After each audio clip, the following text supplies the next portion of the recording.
Hello, everybody, and welcome back to Final Show Films. I'm John, or Sen, your executive producer. I want to thank you all for tuning in. Particularly want to thank our patrons. We're at patreon.com/films. I'd particularly like to thank our patrons, without whom we would do nearly as much as what we do now. Particularly our $25 tier supporters, who are Samantha Bates, Guardian Alexander, Cat Waterflame, and Elle. Thank you all very much for your support over the years. It means a lot to us. Those of you that are watching live, please sit back, relax, and enjoy.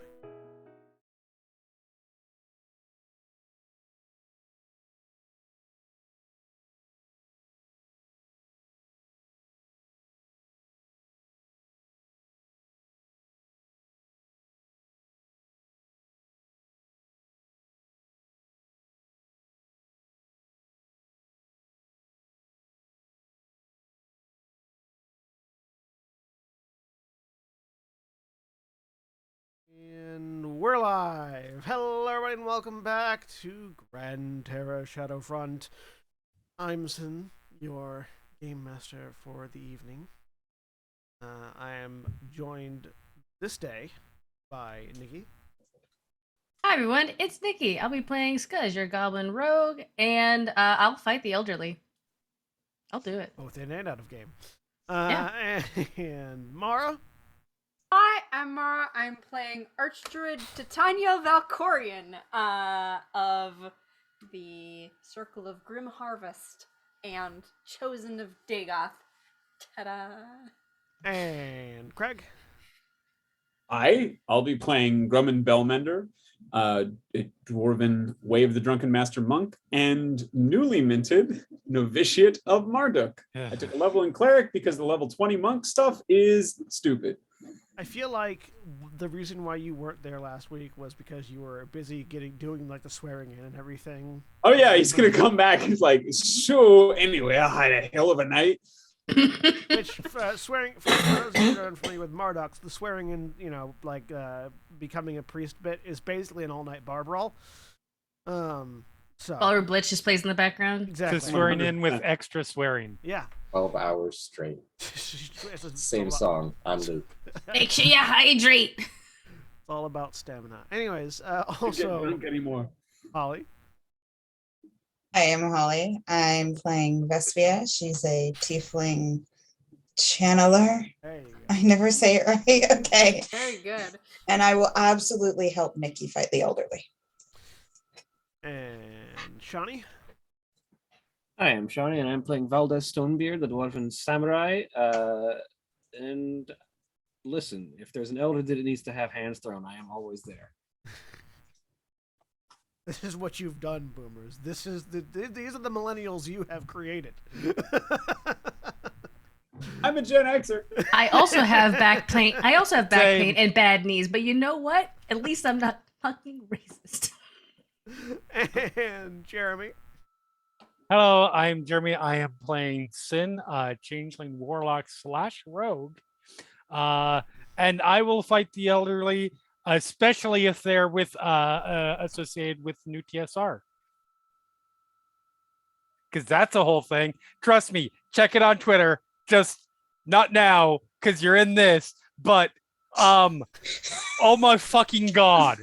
You referenced a thing, and I have ADHD. Oh my fucking God. Just check my Twitter account. Because I've retweeted a couple of things about it. And It is holy shit. And Dakota. Fuck new TSR. And Dakota. Who is still doing Dakota must first die, and then Let's they will be able. not. Please time don't. Say we and be did. reborn. They're just working on their Um, bangs. Like yeah. they need to live. They need to live long enough for their bangs to finally settle. I'm Dakota. I'm playing Ithram Valar, Hobgoblin War Wizard, and I too will slap the shit out of Gertrude. She talks wrong. Like how we decided the name is Gertrude. As always, this week we will not be joined Miriam? by... I don't know. We will not be Muriel. We will not be joined by Jack or Ilana. But We look forward to them returning eventually. I almost said they'll be missed, and I was like, they're not dead, but it still works. As always, Black Lives Matter, trans rights are human rights. And apparently there's an old lady whose house we're gonna go set on fire for the show. So, Yep. And fuck new TSR. Don't forget that. Not on Right. fire. It's an apartment building, John. no, it's not an apartment building. It's a housing It is a housing complex. But it is not an apartment building. Then on fire. Okay. It is a isolated individual house. Hey gang, maybe don't announce I plans. was gonna say we're gonna get arrested so quickly. I have yet to get arrested for the buck wild things I've said on stream. You have to prove that we do any of these things after today for it to have been announcing and not just sarcasm. It's fine. Our followers won't rat us out. Anyways, when last we left the off, authorities can't access this. The But how would they know? The authorities, unfortunately, have come down with a severe case of ligma. So No one's falling for that. I am no. that's not for you. It's for them. Anyways, I'm just picturing people like staring, like now I'm just picturing like an FBI like back end room where they're watching this video, going, "What's ligma?" And like just a whole room of. Anyways, when last we left off, Titania fought death and won through the power of friendship. As all of her friends, except for Annabella, Skuz, and Drummond, and Vespia. I was there in spirit. God damn it. As all of her friends provided some amount of spiritual resonance that gave her the power she needed to overcome the Reaper, claim the mark of death. Upon returning from the other side of the celestial machinery, Titania's mark awoke the dormant blessing of Kultir on Ithram, turning it into the mark of war, and marking both Titania and Ithram as chosen of their respective gods. Titania as the chosen of Dagoth, and Ithram as the chosen of Kultir. With that, there was a flood of energy that sort of burst from Titania and from the resonance between Titania and Ithram, and the rest of you felt empowered as well by their presence, as you have all reached a new level of potential. We join our Steelhearts once again as they are sort of recovering from this most recent thing in a shaded grove just off the beach. Which we'll go ahead and say this is where Grummond and Skuz are coming back up to them. And Vespia too. Did you do it? Did you fight your demons? Not Was that- demons, but yeah. Oh, thank Marduk. I've been all night getting ordained just in case we had to bring you back because I couldn't remember if anyone else could. And then they told me there's a whole fellowship program I have to go through, and then in a prince. I'm glad to see you. And he'll go up, and if you'll let him, we'll give you a huge hug. Oh fuck me. Grummond smells like alcohol and looks like bruises. Skuz hugs your back legs like in a weird sandwich situation. Yep. Vespia will wrap you up in a hug. Yes. That was easier than I thought it'd be, honestly. That's good. So do you feel any different? Yeah. I mean, The three of you now see that there is just underneath what was it, left ear, I think? Yeah, just underneath You said right last right time. ear? Right ear, yeah. Yep. Just underneath Titania's right ear there is a small brand, the symbol of which is in your journal. Can I roll to see if I know the significance of that? Yeah, sure. Roll religion. I hope you roll well. You just had class. Well, I mean, you rolled an 18 on the die. Yeah, so it's a that would be a that's an intelligence check, right? Yeah, so it's a 17. It's really, yeah, it does. So you get religion as a skill when you take your multi-class. I don't know what you get with multi-class. I don't multi-class Oh. very often. Maybe I did. I don't know. I'm picking spells. I'm sorry, so I'm not on the character sheet. Let me check. You might get proficiencies. Clerics do not have religion, oddly, as one of their proficiencies. No, so I'm at a -1. So yeah, so it's a It's one of the weirdest things in it's a D&D, 17. I swear. Gotta have that background, I guess. So I'm a guild artisan. was it 21? You said? No, it's Oh, a 17. 16 or 17. Yeah, 17. Okay, sorry, numbers went through my head. I got distracted. No, AJ, my other character is a -2 intelligence. So So with the 17, it doesn't look from the brand doesn't look from too terribly familiar to you. It's not a common symbol. So it doesn't strike you as something that you particularly have experience with. oh, I got a new tattoo last night as well. I'm not going to show it to you in mixed company, but later. Okay. Yeah. Oh boy, I'm gonna resist saying things. Does that mean you can't die now? No, I still can. But you fought your death? Yeah. Oh, that's fantastic.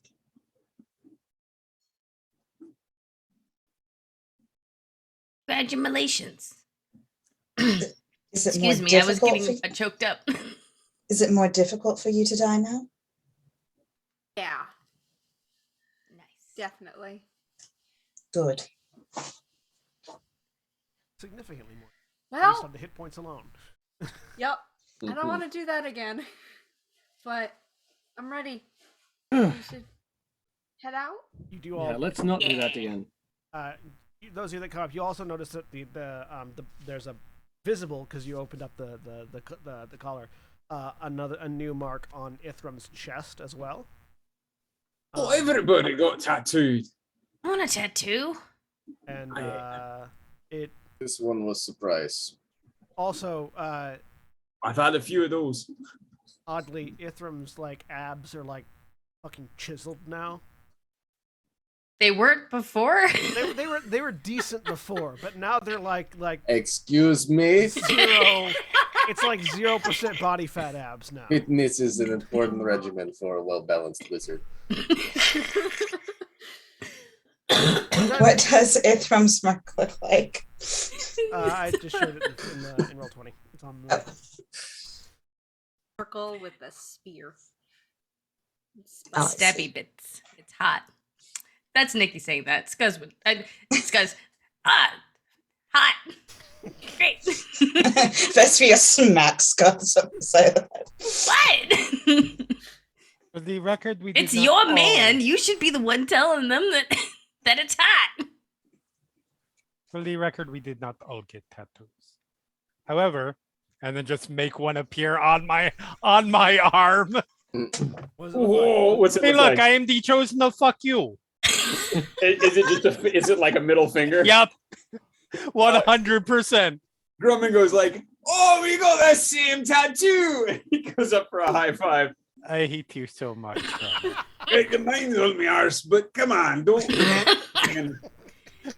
Wait, Ah. Grumman, are you saying that you have a finger on your butt?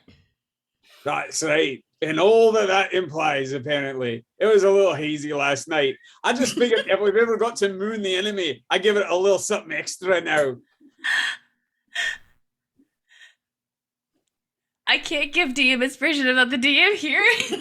You get a DM inspiration because now I have suddenly realized that all the tattoo artists in Gran Terra are disciples of Marduk. Yes, absolutely. I love that. It's like I want to. Oh man. I want to now I want to make a Rune Knight disciple of Marduk. Who's Oh, yeah. it's all tattoos. Oh yeah. Look, I always want to play. I want to play a wizard character that their spell book is their tattoos. Yeah. Just all over them. All Yes. like all the just all the best tattoo artists, I should say, have like just like have some sort of work dedicated to Marduk on the wall as well. The only problem with that, I've always loved that concept, but the only problem is if I'm DMing, it's really hard at that point for me not want to take your spell book away, because that is always the thing. Like people are always like, that's so cheating. Then you can't take the spell book away, and the DM like, you want to fucking bet? Please snatch off limbs. Please snatch off pieces of not skin. even that. So like I have a disclaimer. It's like, if you want your spellbook to be on your skin, that's fine. You just have to consent to potentially being flayed. Yeah. Have you ever heard of the D&D spell flensing? I mean, my thing is, you can't destroy your spellbook is also just fucking false. That, like, legitimately speaking, that makes you more likely to have your spellbook destroyed, because, like, book hanging on your body that is not the target of attacks versus your skin that is the target of attacks. I've seen people do that where DMs say they do that. We're like, oh, did you just take 5 points of damage? That's a spell you just lost from your book. Like, I don't want to talk about the mechanics in this game, but I do want to talk more about this because I love this concept and I love people who are like, yo, no, absolutely, mark me up. Look, let's go. If y'all want to have, if every spellcaster in the next Gran Terra game wants to have tattoos, feel free. Anyways. Vespria will walk over to Ithram and just hug him and say, "It looks good on you, darling." Want to be a tattoo mage when we go back to Stardust? I will have no complaints for you. I have to make a character. Yeah. But yeah, like as you're like gripping, super solid. I don't know how else to describe someone's Constitution score going to 24, other than like fucking like ripped like a mountain. Talk about Ithram. Constitution score is a 24. Got my real gross gosh. scabs all over him that make a shell. Yes. He is chitin now. Part of the Mark of War set Ithram's Constitution score to 24. You are so hardy, unlike Dakota themselves right now, unfortunately. Yes. I wish I had that Constitution score. So, celebrations have abound. Yep. Nikki, did Scuzz take that level in Wizard? No. Shit, does it say wizard? No, I was just asking.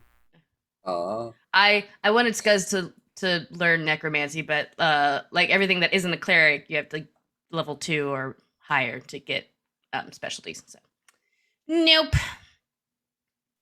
Death clerics.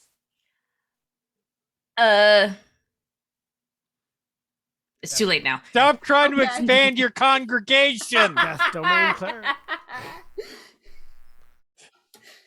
There's death and grave. There are two different domains. There's also the Circle of Grim Harvest Druid, if you've been training. That requires 2 levels. Oh yeah, I keep forgetting where the circles come in. Anyways, The only ones that come in at 1 are sorcerers and clerics. Join me in war. Shadow Sorcerer. I think Scuzz has the charisma for that though, because Scuzz's charisma is 6. Scuzz does not have the charisma to be a sorcerer. It's unfortunate because Scuzz is a wild magic sorcerer. sorcerer. A shadow demon. Shadows eat. Anyways, so you know the ship. You know your ship will be good to go tonight, or will be good to go. Actually, no, today. Right, because you've already had a long rest. So the ship's going to be good to go today. You haven't you received word that the Cleric of Marduk is still looking into things. It doesn't have anything for you specifically yet, but you know that based on you know that he has ways of getting in touch with you. So you don't have to stay here if you don't want to. What you doing?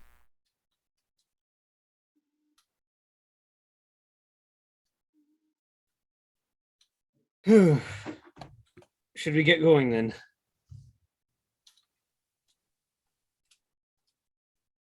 How long do we have before the ship leaves? I mean, I think the ship leaves on our order because we're the ones who chartered it. But I can go find out. Track down Lavinda. Ask how the repairs are going. You found out you all found out last night that the ship's ready to go today. Okay. Overnight was while they were finishing the repairs, so the ship basically will leave whenever you're ready. Because yeah, you're the ones paying them. Yeah, I guess. By the way, you're paying them on a weekly basis, right? Think so? I don't remember. I do not keep track of money. Someone needs to be, because that's how you keep the ship right now. That's Fabulous job. yeah, I track the money. I haven't been tracking the days, but I do track the money. All right, cool. Yep. Yeah, because you're When people run out, I give them more. Exactly. nearing up on a week. Set. Not quite there. Like 2 more days, and it'll be the first week.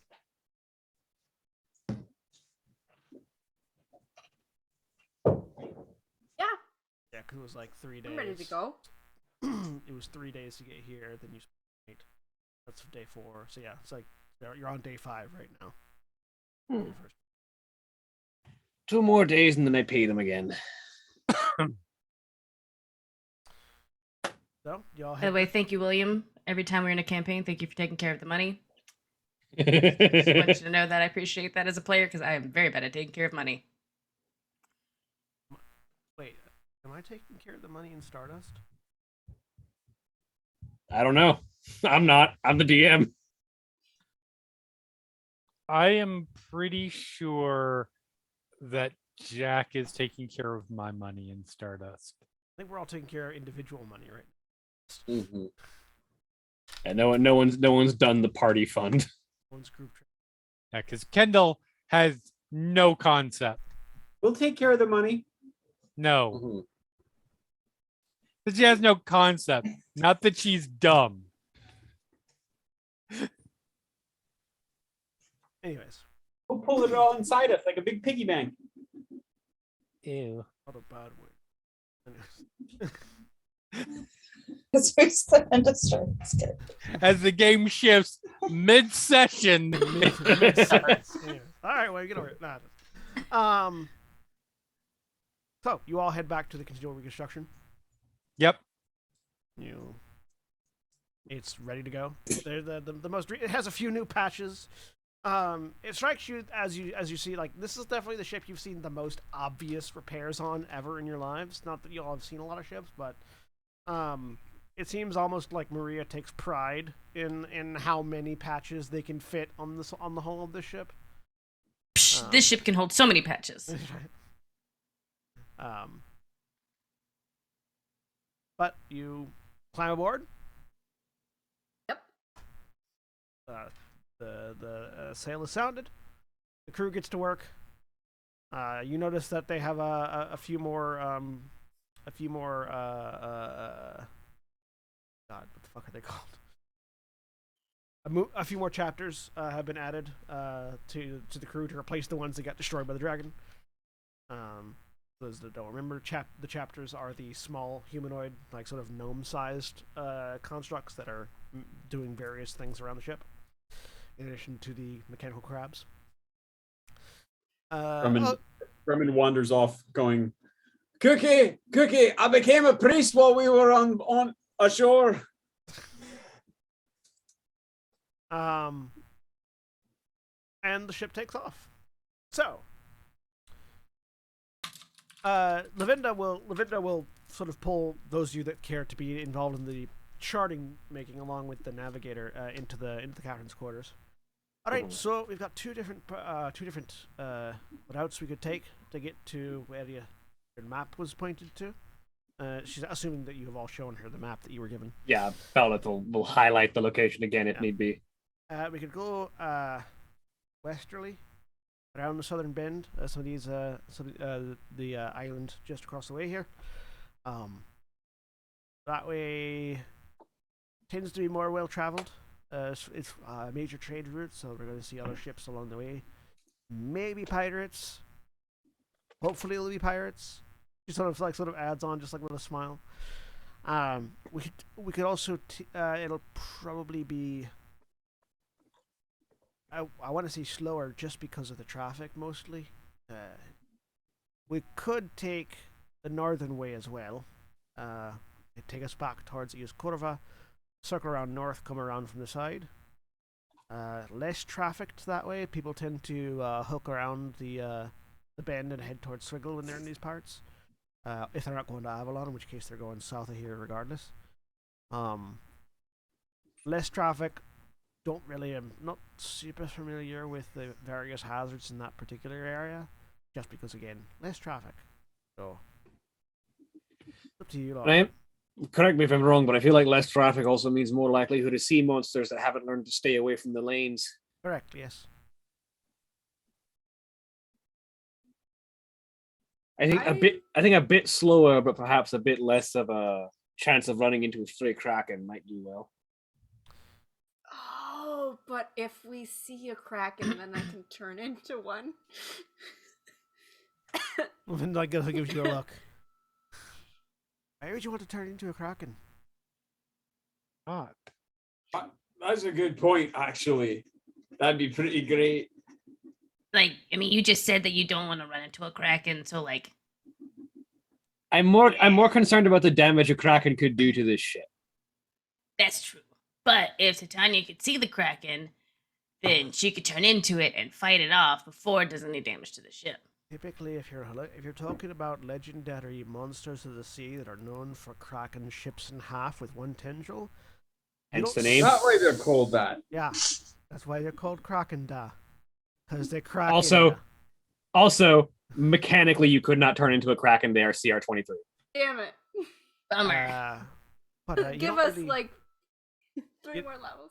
You don't really see them until they're on you. So.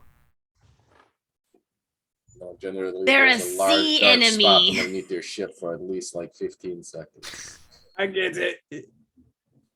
If there's a shadow in the water that big for that long, we are basically deciding to either hightail it or die. So yeah, I think perhaps taking the more traveled place that's less likely to run into sea monsters would probably be wise for nothing else but the security of the ship. Fortunately, we've sunk a fair few. We've sunk a fair few pirate ships in our time, so they tend to leave us alone as well.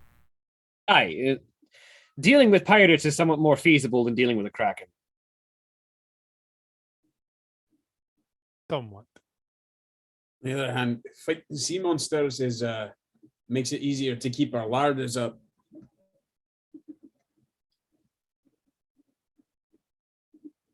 I feel like we've got food covered.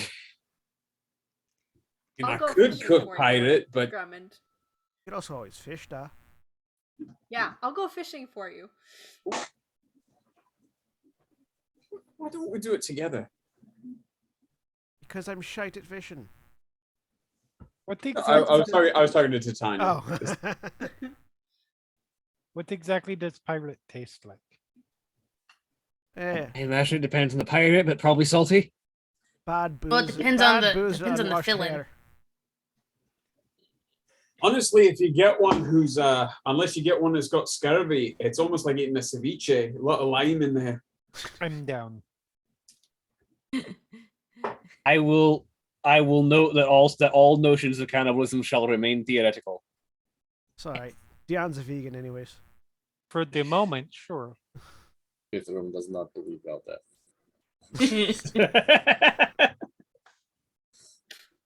Look, whatever I say, I will simply change to another. I will change to another one, and then it will not be cannibalism. That's fair. She looks around. None of you are human, so it's not like it matters. Oh, wait, sorry. That's right. That one over the quiet one over there. I feel like it's humanoid eating humanoid. Nope. Nope. We will go by the definition in these cases. It's intelligent being eating semi-intelligent being. Oh, you haven't met enough pirates if you think they're intelligent beings. I said semi.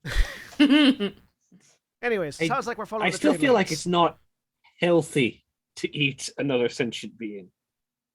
Sounds like we're following the trade. Oh, that opens a whole can of worms. I'll let y'all have this discussion. And she just walks out of the room. Look, Wendigos are a thing, and I don't feel like making more of them. I'm just saying, how many intelligent livestock do you think have been sold into the meat that you have eaten at some point? I've never eaten an aurochs, so God, imagine like somebody like an evil druid awakening animals that are heading for the slaughterhouse. Oh my gosh. Not even that. Like, That's just cruel. let's pretend that Orlocks are the only thing that's out there. Imagine them. Sorry, like no, I can imagine them absolutely turning this empty, and the bulls are being like, "Yeah, I know, fuck this," and then they rise up. They rise up. I will note that you all have had Behir meat, and Behirs are sentient. Yes. No. They can talk. They have a language. Also, let's not pretend that there aren't somebody out there in this lovely non-corrupt world in which we live, who has not hunted down, say, unicorns or nightmares and mixed that in with some food from time to time. I would also be concerned about trying to eat unicorn. You probably have at some point. What the fuck? Sorry, I'm just now seeing that screenshot, Jeremy. Yep. I will. Yep, that's a thing. That is a fucking thing. I saw that a couple days ago. I would never retweet it because I don't want to give it attention. It gets worse. It's so I went down a fucking rabbit hole last night. I will tell you during break. We'll have that conversation later. Fuck new TSR. It is. It's not dog whistling races. It is full on in your fucking face.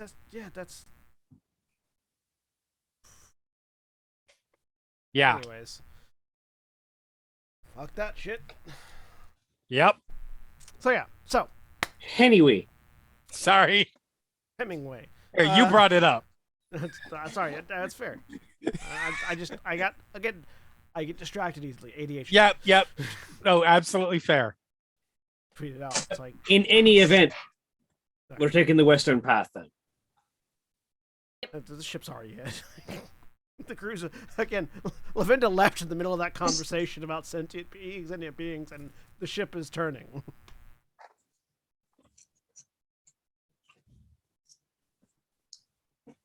So, go ahead. I'm gonna turn into something, of course. Hang on, I'm just trying to figure out what it is. While you're thinking about that, you've got, if all goes well, you've got another week of travel. A little more because of the traffic, before you get to the area that was indicated as being the home of Coral Home. I think Coral Home was the name of it. Yeah, the one with the iron. What were they called? Iron. Oh, the Iron Fists. Iron Fists, yes. Yeah. Iron Hands. The Iron Hands. Iron Hands. The ancestors. The Boldrin's clan. Yeah. So you've got about a week, a little over a week before you get to the Coral Home. What do y'all want to do in that time before I make random encounter rolls? Look, I think the line is, if anyone other than a bard would fuck it, you don't eat it.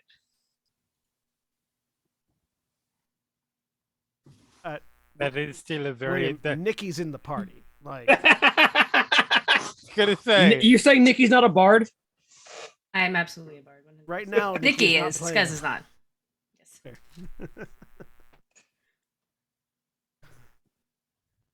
So, what would you all like to do over the next week and a few days? That's is going to find someone to tattoo him. Ithram, please tell us about your not stupid idea thing. I'm so sorry, I didn't mean to interrupt. No, you're good. Solene sells tattooing supplies. At some point, Ithram will just have a chat with Titania. And go over this new transmutation magic that new transmutation spell that he's working on, and wants to get your help on it.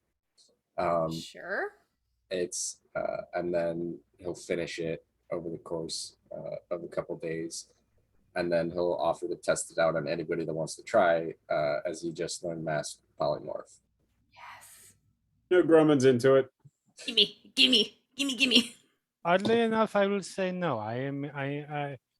I prefer to control my own transformation.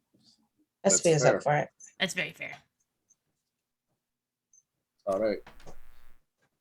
And then just practice turning people into whatever you're saying, John, is not coming through the mic. I was waiting for the sentence. I was saying, please turn them into snakes so I can roll to see how many fall off the ship.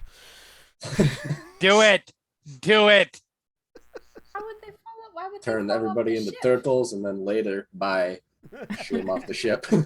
Just gently turn everyone over onto their backs. Just like full on Mario kick the lot, like boom, into one, into another, into another, into another. Terrible.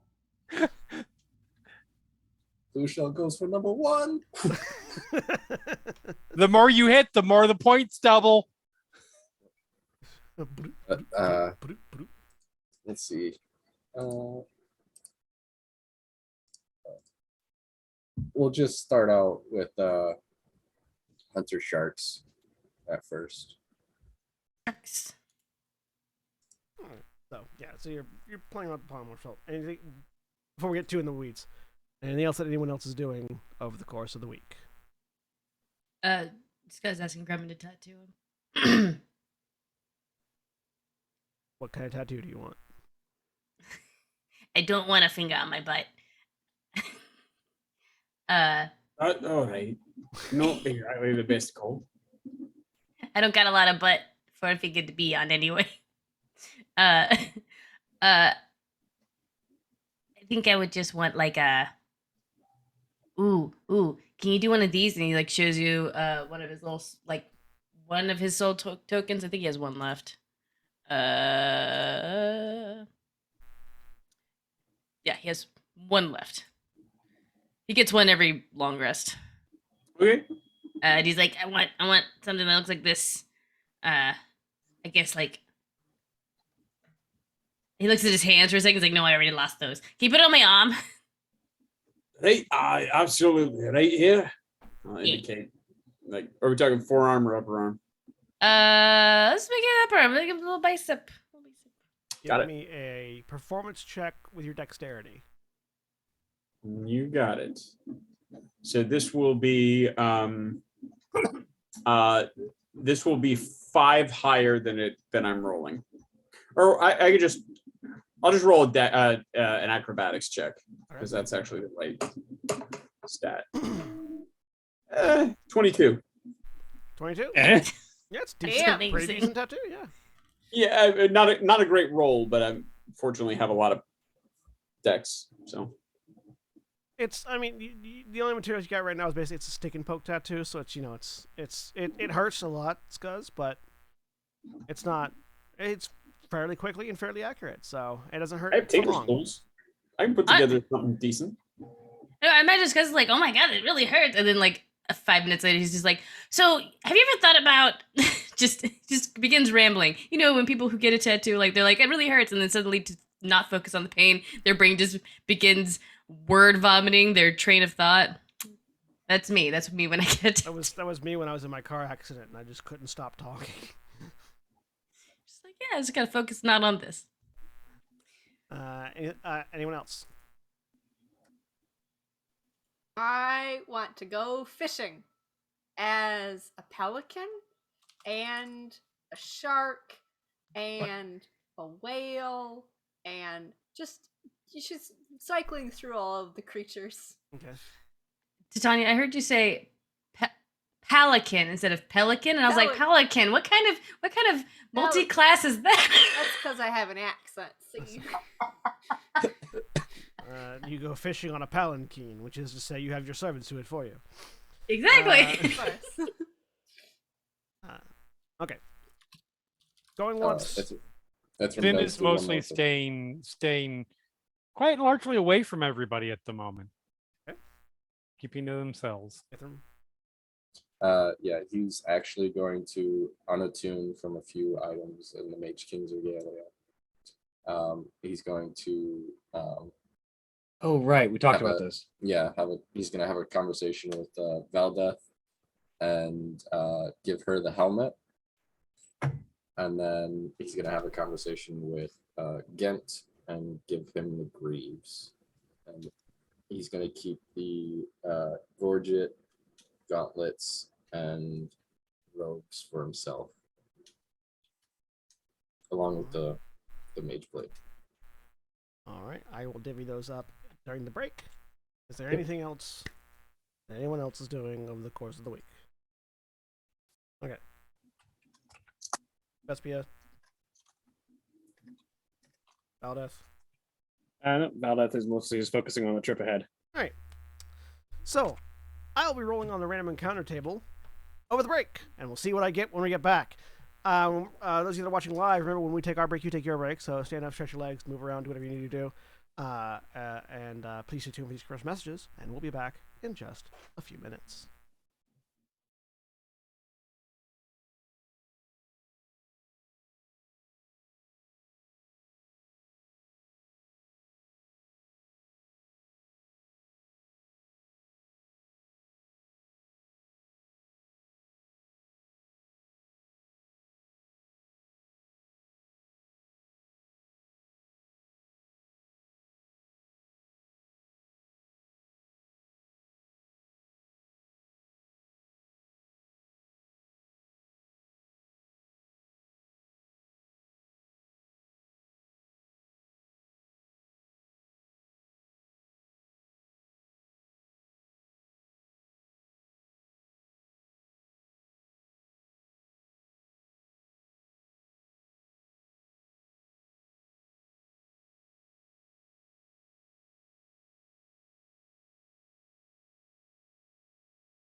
We're back. A dinosaur story.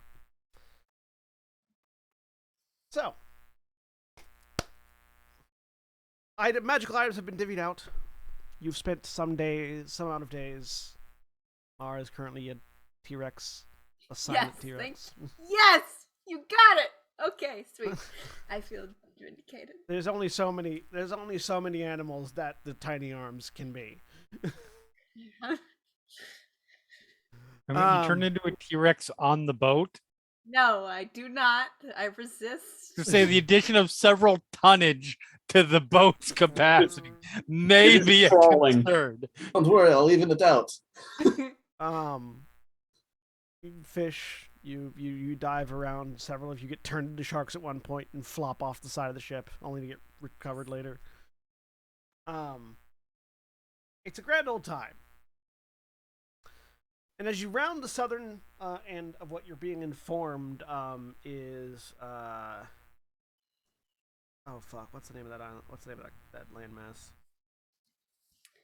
Oh god, why do I write things down and then forget where I put them down? This is why I never write things down. But I have ideas and I just like, and then I forget where I wrote them down at.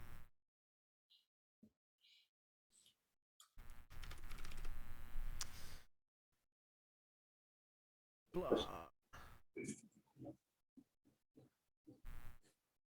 Did you just hooah? No, I went blah. Oh, I thought you were Al Pacinoing your way around the map. Hooah! No. You travel across the ocean. Hooah! That's why you guys bring me on this stream for my contemporary references. Shark Reef, that was it. So as you round the southern bend of Shark Reef, which is this area right here. Them sharks. You enter a patch of water that's a little bit more clear of the rest of the trade route. You know, the because you're cutting around to a slightly less traveled area, you're breaking away from the trade route at this point. And so you've got clear oceans for a little while. And as you're sailing on, everyone go ahead and everyone that would be sort of hanging out on deck at any point in time, go ahead and make a perception check. Sweet. Perception. If I'm not actively tattooing scuzz, they'd probably be fishing. 26. 17. Let's see. Perception, you said? 8. What about Shakar? He's flying around, enjoying the sun.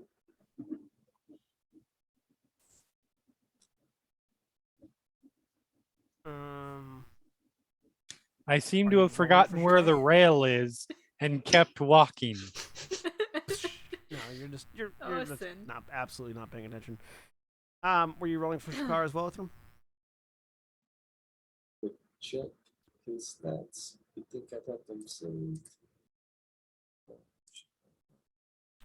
Ithram has abs of steel and a perceptiveness to rival a very sleepy koala. That's right. Abs of steel and eyes also of steel. It's not that bad. He doesn't have negatives. 22. Okay. Scars my eyes.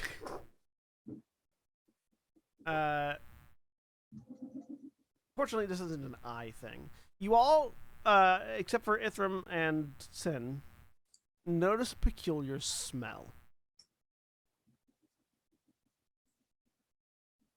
It's a sort of faintly sickly sweet smell of rot wafting over the ocean. That's not the kind of thing you expect to smell in the ocean. I know that. Salt? That's more sort of dogs. Sorry, what? Something smells dead. Very dead. Rotting. Something's rotting. I was flying up above. I'll just kind of like grab the rail and look through his eyes to see if there's any big carcasses out in the water near us. I don't mean to sound. You did recently become an avatar, a chosen of a death god. Is it? Are we certain that these? This is a fairly new scent, and it's definitely not Titania. Godly deal. Wow. I didn't. I'm just. Yeah, you say it's impossible. I'm gonna pull out the Reaper Spirit and go fly up and take a look along with. All right, go and give me another perception check from Shakar and Yeah. Tanya. Unless we just shoot Sin a look. Stin. Sorry, it's your new name. I typically expect that you wouldn't smell the scent of rot in the ocean because most things that die out here will be very quickly salted. That's why I was saying. That's literally all I can smell though is salt.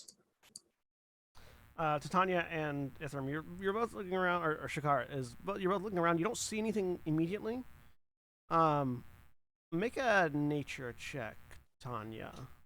Okay. Yeah, I was gonna say, what's the bird situation?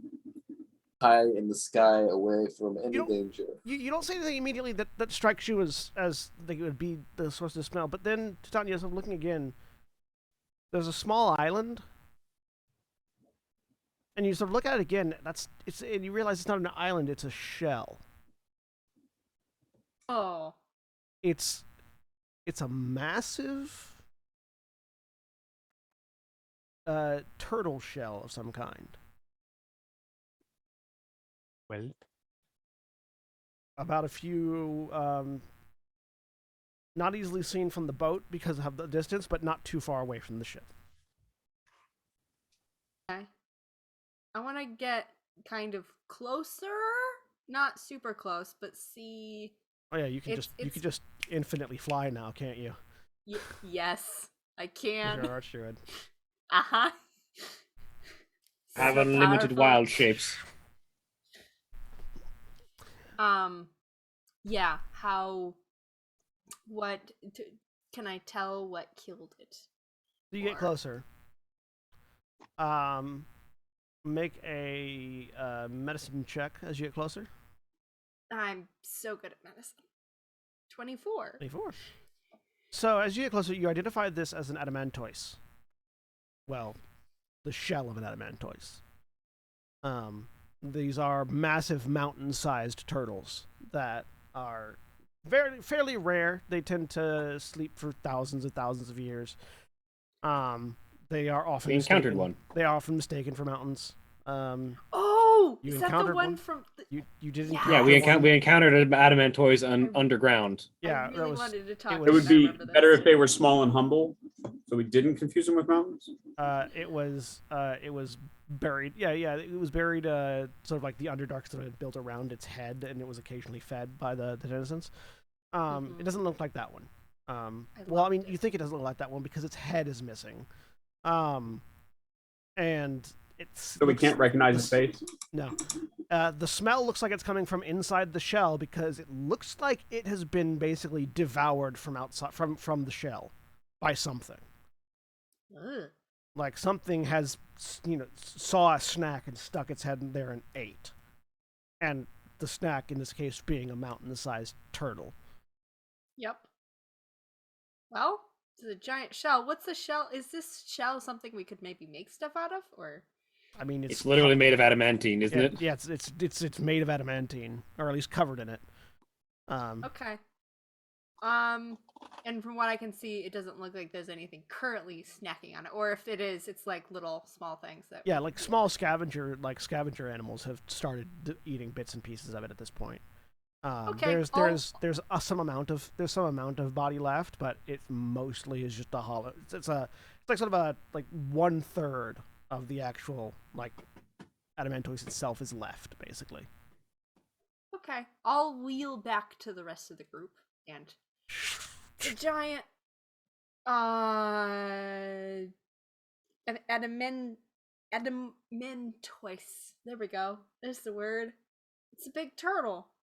It's like the one we saw in the when dead adamantoise. Yeah. It's dead.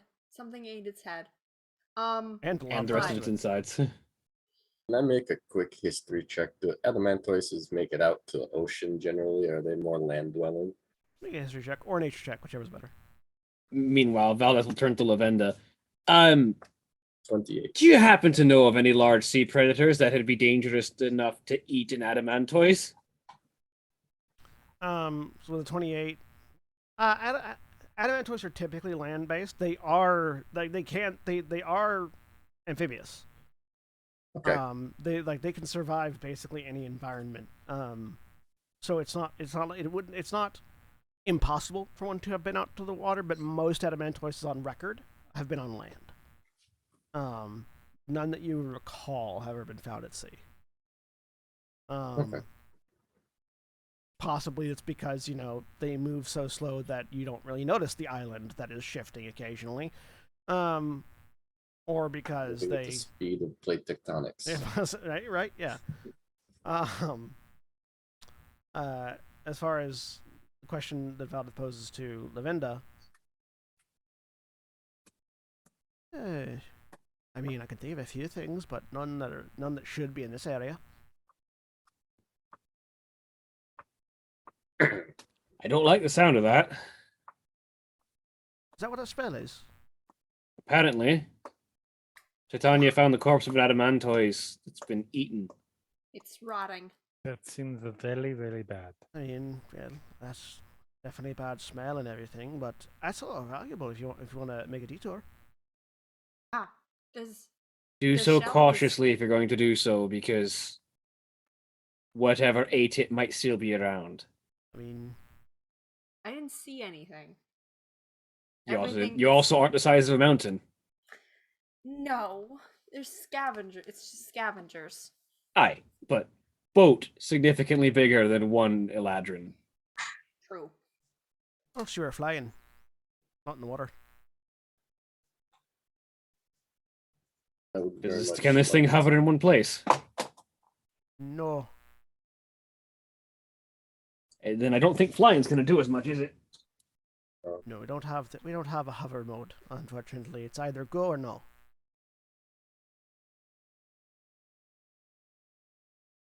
Unless we want to crash into the adamantoids, I don't think we're going to be retrieving anything flying. No, we can sail up to it though. Yeah, no, we can sail up and scavenge in the water. There's a lot of shell. What Lavenda was saying was that Titania was flying and not in the water. Yep. Yeah. Which is why something might not have attacked Titania. Adamantium? Adamantine's a powerful substance, aye. It's also very valuable. I'm more concerned about what killed a thing made of adamantine. Absolutely. Bit the parts that weren't adamantine. Most of an adamantoise is adamantine. The shell. Most of the shell is. The rest of it's just big. Still. One of the spells that there is. For days. Everything dies eventually. Maybe it just died of old age. So I just found. Yeah, is it possible it just got sick and died? From Titania and Ithram, from what you know of adamantoises, they are functionally immortal. Something bit its head off. So. And we're going to investigate, are we? No, we're going to scavenge. What's done is done. I can just go. The difference between investigating and scavenging is very light. We can go, just do so cautiously and with all weapons primed, because I don't want to be caught unawares. Hey, correct me if I'm wrong, but what form is Sin in right now? Azara. Correct me if I'm wrong, Zara, but I think the main investigation between scavenging and investigating is the size of the bag you bring with you. You're not entirely wrong. Also, if we don't get to it That now, does not mean this is a good idea. If we don't get to it now, having stumbled upon it, then some filthy pirate crew is just going to roll up and steal the whole thing.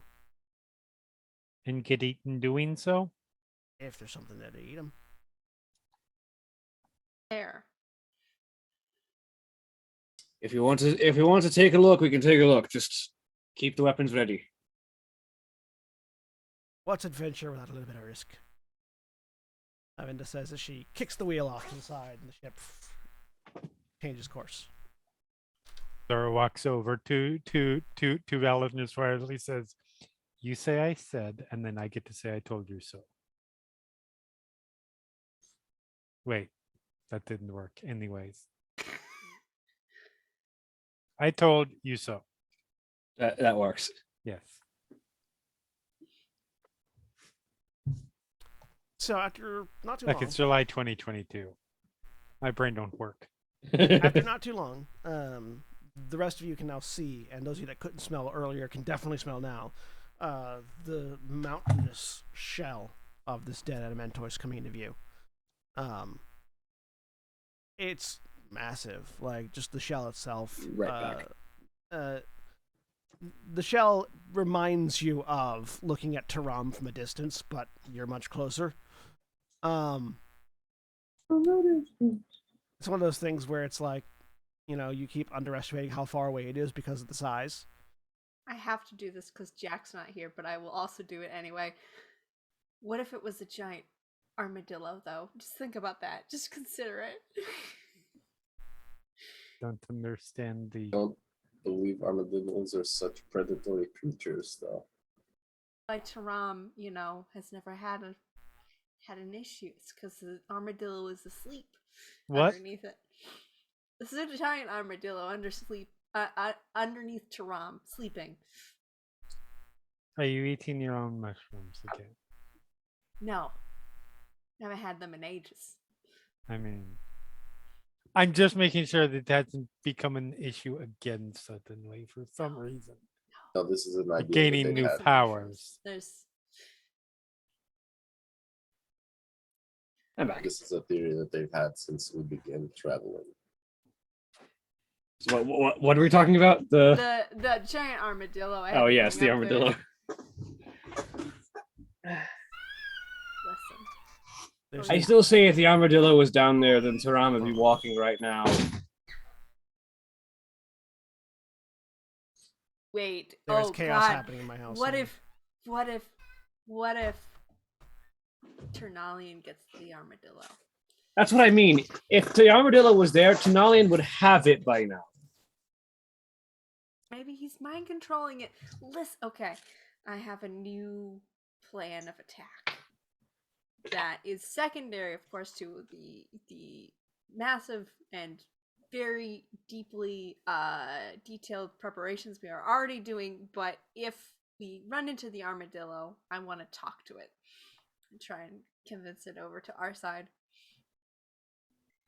Probably have the bishop. Just promise me if we run into a giant armadillo underneath Taram that I could talk to it. I've been to a world once that had a lot of giant armadillos. Why not? Not impossible. Thank you. If you encounter a giant armadillo underneath Taram, only if it's underneath Taram, though. Not if it's underneath other places, because that was that was what you said. I think you'd like my my grandfather. He's Her grandfather's an archfey. Maybe.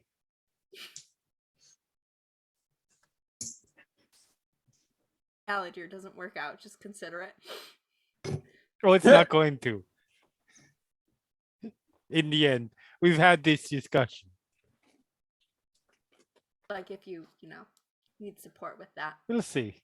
He's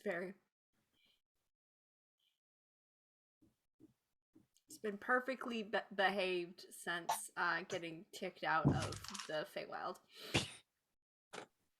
I like him already. Yes, I thought so. What else can we vamp with?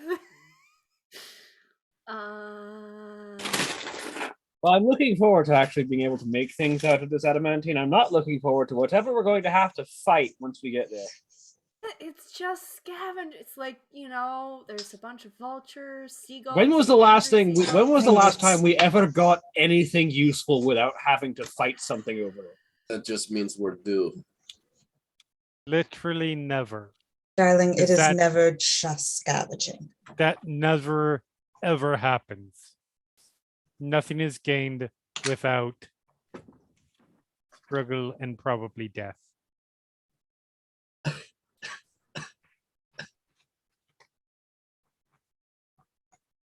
Or at the very least, making a very significant enemy. Like, not once have we ever found something like this and not had to fight something for it.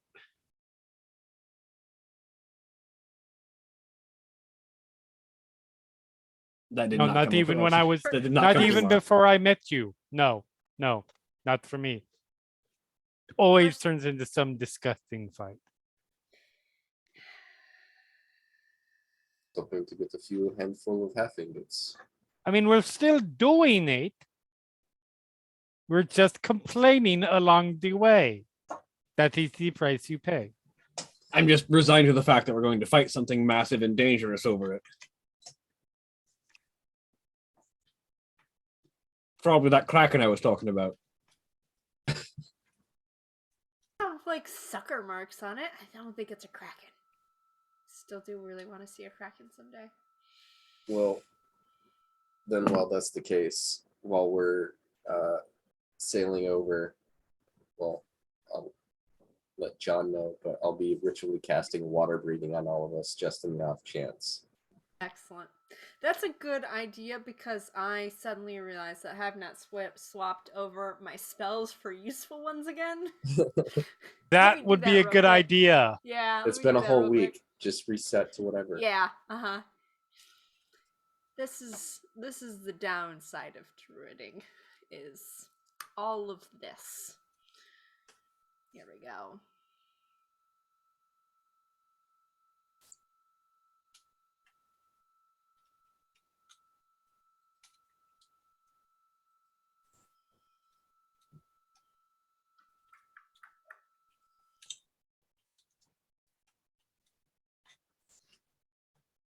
So then,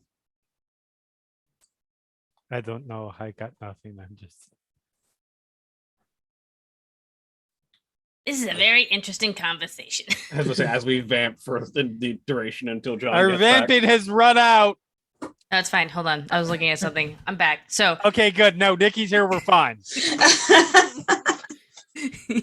us. So look. There's an elderly woman who's causing some shit.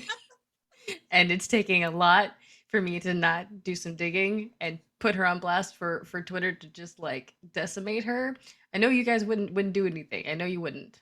Unless fuck I wouldn't. unless, Are you fucking kidding me? No, not you guys. Sorry, I'm not talking to the cast. I'm talking to the audience. Oh yeah. No, they wouldn't do anything. No. You won't do anything. You didn't see this. This doesn't happen. But also, if you're a racist and you pull some bullshit, some dumb white lady tears, maybe you should learn how to actually cry as I sweep your knees out from underneath you. I know I've got my mace around here somewhere. Liquid or medieval? Huh? Oh, medieval. It's skull-headed. I want to see it. I don't have any. I don't. Yeah, I'm looking for it. I haven't. Well, I'd say I haven't used it in a long while, but that sounds really bad because it implies I've used it. We don't ask. We're not gonna ask. Well, Jeremy is looking for. Yeah, I'm fine with my damn mace. Let's find the damn mace. Speaking of racists, I don't know if it's already been talked about while stream has been going on, but I went and looked at the tweet, Jeremy, of the new TSR. Oh yeah, we've talked about that. Fuck that bullshit. Yeah. Like, wow, way to put your whole ass out, showing off that you're just like a whole racist, like a whole racist. Like, there was some discourse like 2 or 3 years ago at the beginning of the pandemic about like whether or not orcs were like synonymous with black people, which, you know, we can debate it, but also not really. Like they're not really synonymous with black people. They are synonymous with somebody though. Like somebody's going to equate them to someone. And so like that's just but that's also like orcs is a fantasy race. There's no one-to-one like comparison unless you do that to yourself. Unless you like in popular fantasy, they're composite of like 3 different peoples, including Mongols. Like, yeah, like any kind of like tribal / nomadic / like very low tech people, which is like it's fine, and that's just how it's written. But also you can change that, and that's fine. That's where D&D is at. But like the new TSR is just like whole ass in your face, like we are racist. Like there was a legitimate conversation. Oh, nice. There was a legitimate conversation to be had about like orcs in like the biological essentialism conversation. Oh. Yes. There's not a conversation to be had about new TSR. It's just straight up fucking racist. It's just fucking bad. It is just all awful. Yes. And it's just like, oh, thank you for taking yourself out. Thank you for just doing our work for us. Appreciate it. Thank you so much for that. Yep. I don't have any fun things to say about Scuzz. Scuzz is just sitting there with like popcorn. Where do you got popcorn from? We don't know. speaking about D&D characters, do you legitimately want to play a tattoo Yes. wizard when we get back to Stardust? Absolutely, 100%. 100%. Let's do it. We will do that. Nice. It's either gonna play a tattoo wizard or I was gonna make like some kind of cleric because I was looking at the classes that you do have, and it doesn't look like you have a dedicated healer.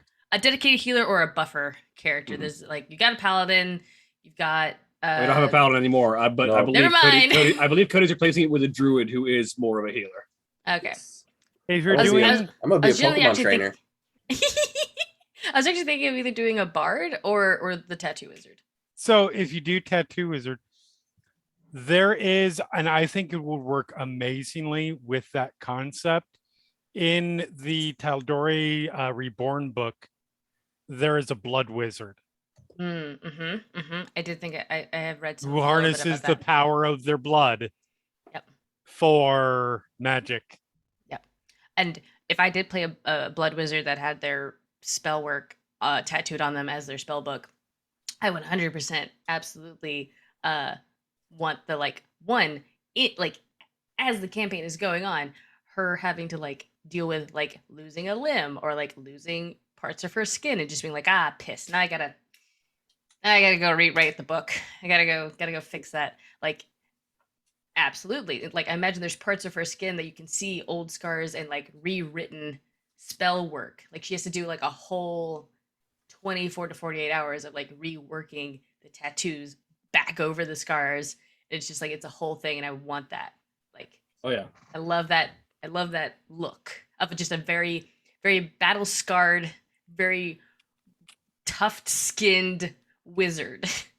I love the concept that you can't fix typos without some serious work. It's like, why are you carrying around some sort of enormous mortar shell? It's like, look, I spelled material. I put an E instead of an A. Don't worry about it. So, I apologize. My house descended into chaos for a few minutes there. Okay. It's okay. We talked about racism, and then I got Stardust my mace. Character. I love that, Jeremy. So I want one. No. I call him Steve. Good name. Also looks like a It fits. cane. So that sounds like It does look like a cane. That sounds like a fun time that I missed. It's Anyways. sadly not quite. It's only like, Real quick, son, while we were sailing over, I've been ritually casting water breathing on everybody. Okay. How many people can you target with that? I believe 10. 10 Also, it million only creatures. takes 10. Also, it only takes 10 minutes in the last 24 hours, so you can just cast also, it I a couple can. times. Yeah, it's 10, and I can cover like the rest of the crew. Also, potentially, if we're Titania doesn't need to breathe, so. that too. Breathing's optional. So, I think You can give water breathing to does Scuzz everyone, also basically. not need to breathe? No, because of the rewrite to the Okay. instead of it being the revived, since it's not the Phantom, Yeah. he no longer has the death-like stuff. Yeah. So still needs to breathe. Needs to breathe. Breathe and eat and sleep. But you have a cool ring now that has a skull on it, so it's great. What? That was a really old reference. Don't worry about it. Oh god. The Phantom. Anyways. It's a comic book character. also a Billy Zane I've seen that movie. I've seen Yeah. that movie. It's a great movie. I figured you had. Wild. It is. I have a whole story about it. I won't take up stream with it, but Anyways. So, you cast water breathing on. Everybody that needs water breathing has water breathing cast on them. And you head over within like a half an hour or so. you're over at this massive shell that, again, from your perspective, looks kind of like an island. It's floating effectively, but it's floating. It's floating low. Presumably, the largely empty space where the Adamantoise once was is enough of a hollow for it to float. And the smell is incredibly bad here. You can't tell if it's just the amount of gore inside that shell or how old it is, but whichever one of those things it is, it's bad. And you can see, lots of scavenger birds and fish just sort of coming up, taking a bite, going away, just like very rapidly all around it. And yeah, there's a mountain of adamantine right in front of you. All right, let's see if we can harvest some. Titania looks fine. She's not breathing anywhere. I don't. Just decided if I stop breathing, I don't have to smell it. Exactly. True. Just turn off the respiration for a bit. I will help with people boarding the shell. Just vortex warp 90 feet across. Just pop, pop, pop. Scary people. Pop. There's also like a grappling gun that's fired off. Craig, you were asking a question? I was just going to ask. I think I was jumping ahead, but I was just going to ask once we're on there, any of our tools work to start taking it apart? How many of you have mining tools? I do. I have smithing tools, which I believe covers as well. I can, not as effectively, but It literally has a miner's pick. there you go. There we go. There you go. I think you have a miner's pick because y'all went mining for cobalt. Yeah, we went mining previously. Yeah. Mm-hmm. So make me maybe an athletics check, either an athletics check or a nature check on the mining. I assist. Yeah, you can assist. Yeah. 20. Oh, with the shittiest roll. Can I re-roll then if we're being assisted? Yeah, I'll assist it. One better, so a 15. So you find very quickly that with your particular tools, a normal mining pickaxe is not going to dent this adamantine. Even in its raw and unprocessed form, it's enough to blunt your pickaxes. I cast mending. You do see that Maria has come up from the ship with what looks. It's odd. It looks like somebody has taken the blade from a lumber mill and attached it to some sort of contraption. And she's sort of like, you're watching as she puts it down towards the adamantine, bits of the teeth from the blade fly away, and then she replaces it with a different colored blade, tries that, replaces it with a different colored blade, tries that, until she gets to something that's a little bit of a sort of a dark green, dark green metal that seems to begin biting. And as it starts to bite, she's just like pushing it in and then moving along and sort of cutting large squares of adamantine out. At which point she'll look over at the group of you. If you're not having any luck with your tools, you can always carry these out. Oh, that'd be great. Certainly make use of that. So, we'll have, since Maria's got the tool that's working, we'll have her. Who has the highest survival check in the group? I only have my plus wisdom 11. modifier, which is +5. Plus hang on. Let me look at my actual character sheet. Yeah, plus 11. Plus 11 sound like it's the highest? Sounds probably highest. All right, so I will. Yeah, Greg. I was just gonna say, if Titania's attempting it, I will slap Titania on the shoulder and says, "You've got this," and cast guidance. Technically, it's a group effort. We're just using Titania's role as a thing, but guidance will still work. So go ahead and roll guidance with advantage. So go ahead and roll survival with advantage and guidance. Sweet. It's a 25 and The D4. yeah. 29. Yeah. All right. Whoop, whoop. So you're able to recover just about capacity for the ship. As far as adamantine goes, adamantine is very heavy, so you can't get a lot of it on the ship. But it ends up being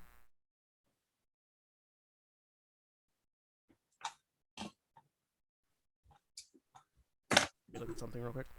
I think that's in Xanathar's guide, isn't it? Maybe. Adamantine weighs twice as much as standard ingots, I Yeah. believe. I'm just trying to get a price real quick. Sources. I think it's on par with The adamantine version of melee weapon or 10 pieces of adamantine ammunition costs 500 GP more than the normal version where the weapon or ammunition is made of metal or coated in it. Yeah. So you have about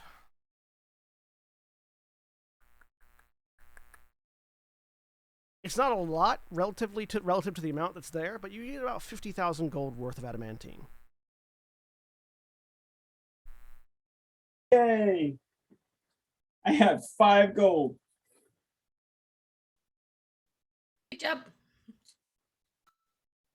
And then loaded it back onto the ship. Just need to find a good place to offload it then. Well, I mean, Lavinda, looking at, I mean, just about any smithy will buy in bulk, particularly this much. We could get it to any place that's renowned for their smiths, get a good price on it. Or use it ourselves if any of you are particularly craftily minded. I am, actually. I would actually ask if you could cut off maybe 4 ingots about this size, like 500 gold worth. Like some fingers. About enough time. I can probably shape that out. Well, we'll looks over about us. Split the whole between the Steelhearts and the continual reconstruction. Why not?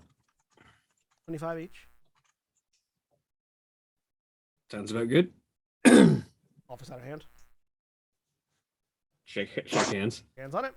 So yeah, you all now have 25,000 gold worth of adamantine stored on the continual reconstruction.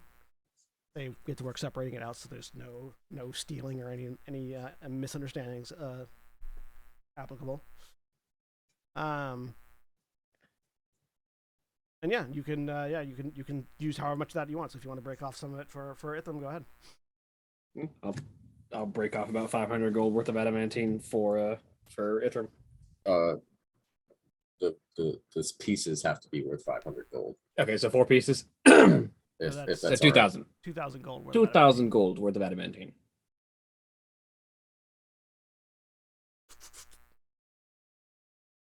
All right, and you say the ship begins to sail away from the Adamantoise corpse. Yep. Totally fine. Nothing Why happened. would you even say that? Lavinda at the wheel. For what it's worth, I haven't seen any sign of any large creatures around. I'm less concerned about being attacked now, and more concerned about potentially being attacked in the future. Yes, wherever the creature went from here. Precisely. So, Yeah, but it'd be funnier if it was now. I certainly would be. Sorry. That was in an accent. I was actually meant to be out of character, but I actually like it being in character too. Yeah. You just keep an eye out for any large dark shadows in the water. Or above it. Yes, Captain. And we'll continue I'm going to see if I can shape any of this into something useful. on. Yeah, hand. Yeah, if you're looking for... you might want to wait till you upgrade your tools before you try to shape any of it. Well, first off, I might see if I can make some tools out of it. I don't know that we have any tools aboard that might help you with that. Maria's indicates the saw blade that she has. Salvaging equipment, not forging equipment, unfortunately. If I can make a rudimentary pick and hammer, then I can get to work on making things that are more useful than that. I picked up mending. Can we sort of brute force it and just keep fixing it as it gets dull? You can try the what you learned with the pickaxe that you have. It didn't make a dent in the adamantine. Yeah, but adamantine can dent adamantine. So if I can just break off enough adamantine to make a hammer and chisel, then I can start shaping other adamantine. Yeah. Go ahead and make me a and if someone's helping, you can add that to it. Go ahead and make me a Smith's Tools check with strength. Definitely. I have proficiency with those. I'll help out. Thanks. 29. Yeah. So yeah, you've got you've got a fairly rudimentary bit of adamantine that you're using to smack other bits of adamantine off. It's gonna take a while before you can make anything out of it, but you've at least got the ability to just begin processing. Yeah, she wants to. The first thing she wants to make is a set of adamantine Smith's tools, so that she can then never have to worry about her Smith's tools not being up to the task of working at a type of metal again. Oh, can I do the same? I mean, once we get yours, can we do one for me? Yeah, absolutely. Yeah. It'll take you a while. Some serious Minecraft shit going on. It'll take you a while. You're not going to be able to get it done before you reach your destination, but you can begin working on that. I'll leave the fishing to Scuzz. I'm a great fisherman. I now know how to disappear water and make fish appear. I have expertise in Smith's tools, so no more fish are caught for the remainder of the trip. I mean, Scuzz has a +3 for his survival. It's not bad, but it's not great. The remaining days, as you travel inland towards this sort of interior sea area of the Shattered Lands, you don't see any other signs of dead creatures of massive scale. Thankfully, the smell begins to fade once you get a certain distance away from it. And yeah, there's nothing else seems to disturb your trip. First way in, I rolled 4 random encounter checks, and only one of them hit anything, and it was a dead Adamantoise. Excellent. Wonderful.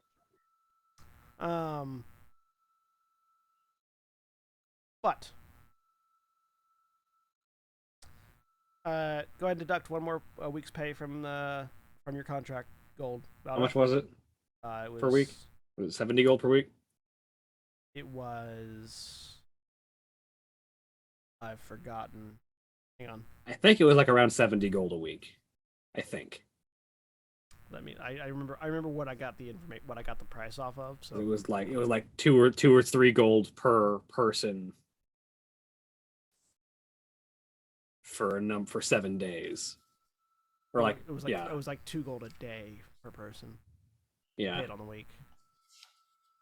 I think there were 5 main crew. I don't know how many crew members there are. 10 crew members. Okay, so 140 gold. I'm gonna double check that though. That sounds right. And then we got a family discount. That was the family discount. Okay.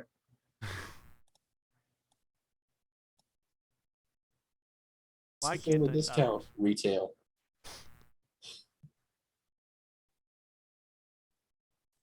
There it is. Goes to the clergyman's discount, which is your cost less 10%. Yeah. So yeah, it's 2 gold per day per person because it's basically skilled hirelings. And there's 10 of them, so yeah, 140 gold per week. It's done. She had said like 20 gold per day because she did the math for you, but yeah. All right. So you've paid them. You've also made some extra money yourselves. And yeah, day after the weekends, the day after payday, you come across what has been marked as Coral Home. And the thing that sort of strikes you about it is that you've never seen coral like this before. You see it a little bit before you get to it. And there's a bit of murmuring from the crew as they've never been here before. But you see that there are multiple towers of coral poking out of the water that are sort of tapering to a point on each one,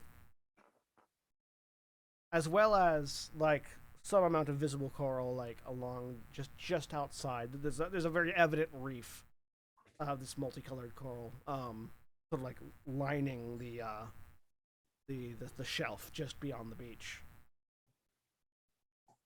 The water's not particularly see-through, so it's hard to see how far down it goes. But there's just multiple spires of this coral.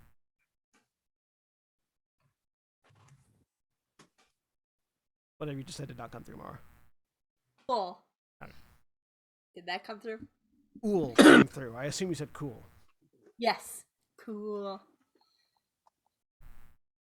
Do we think it's down here somewhere? Is that what was the consensus? This is the place where your map was marked, Lavinda says as they drop anchor. And all right. This is in it to start. All right. Dakota, that didn't come through. Good places I need to start. Was the Apologize for my stuffy nose. all right. Can we get a couple ritual casts of water breathing going again, and then see what we find down there? Yeah. Do we want to turn into things? It'll be easier to swim down then. It might be, but Will we be as welcome? I was about to say we don't know what we're gonna find down there. Okay. Make a perception check, everyone, real quick. I'll do that, yeah. Went real well for me last time. Let's see how this works. 15. 19. I have big goblin eyes. I see nothing. Oh, it's not with advantage, so 22. Sorry. 4 times as good as the result of my last check. Yeah. Yeah. So all of you except for Vespia notice that the one lingering sign of civilization on this area is a old broken down lighthouse or watchtower of some kind that is sort of just on a rocky outcropping just sort of south of these coral spires. Or actually, you're in the south, just sort of west of these coral spires. Let's make our way over there. Maybe this place was originally built underground. It didn't sink. So maybe the lighthouse has a way to get down. They're built underwater. Maybe it is the way to get down. That's a good idea. They raise anchor again and skirt the coral reef. At a certain point, you stop being able to see the reef, which is the only thing you could really see under the water, is just this brightly colored mess. And at that point, they sort of bring the ship a little bit closer, about as close as they want to get to the shelf, and drop anchor again. It stops a lot shorter to a lot shorter than it did previously, which gives them an idea that they're right at the edge of where the ship can go. So as close as you're gonna get, and drop the rowboat. All right, well, we'll stay on the ship. Let us know if you need any assistance or backup. I'm sure you've got. And sort of looks over at the spellcasters and just wiggles fingers ways. Yep. All right, let's get moving. We get down the rowboat. I'm not gonna make anybody roll, but who's rowing the rowboat? I will. I will. Dwarven. There we motors. go. Extra set of arms. So yeah, you very quickly row to the shore, drag the boat up, and approach the lighthouse. The lighthouse looks to be dwarven construction. It's got that classic hallmark of ancient dwarven construction that is sort of very square, Valdeth, looking at this, you sort of get the idea of where your ancestors thought that they were the original dwarves, because this is definitely like iconic almost. Like you can see distinctly how Everstone was built from this technique. Yeah. But obviously, this is older than anything Much in older. Everstone. Older than anything in Everstone. Like the oldest parts of Everstone are newer than this. Yeah, the high seat is newer than this. Yeah. And looking at it, you see that there is this faint, like it's very obviously old, and there are bits and pieces of it that are broken off, but there's dwarven scrolling etched into the side and sort of melted in with bronze. That is still clearly visible and legible. It is older. It's a more archaic version of Dwarvish than any of you are familiar with. But it's still readable because it's not, the Dwarven language hasn't changed much over the thousands and thousands of years. Turns out you have a people that live for centuries. Their language doesn't necessarily change that quick. No, it doesn't. It takes. They didn't get a word for yeet until like 10,000 years after it entered the common lexicon. So. But in this ancient Dwarvish, it reads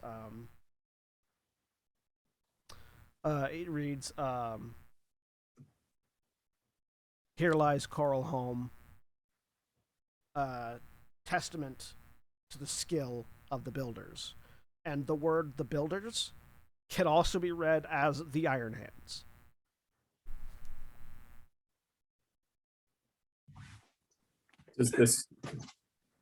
Is there a sense from that this is less like a welcome mat and more like a memorial? Give me an insight check. I'll make that roll. I'll guidance myself, if I may. Sure.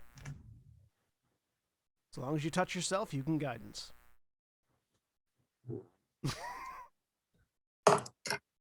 Oh, yeah. Okay, well, still not great. 14. 27. I desperately want to play a cleric, like a cleric of Radnir who refers to guidance as post-nut clarity.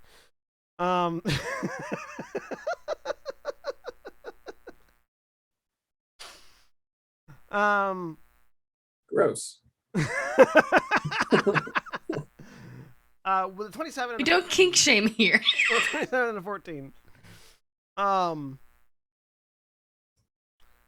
It certainly would to anyone that's not a dwarf, it would read as like an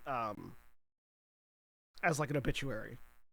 But the way, particularly in archaic dwarvish, the way it's phrased, this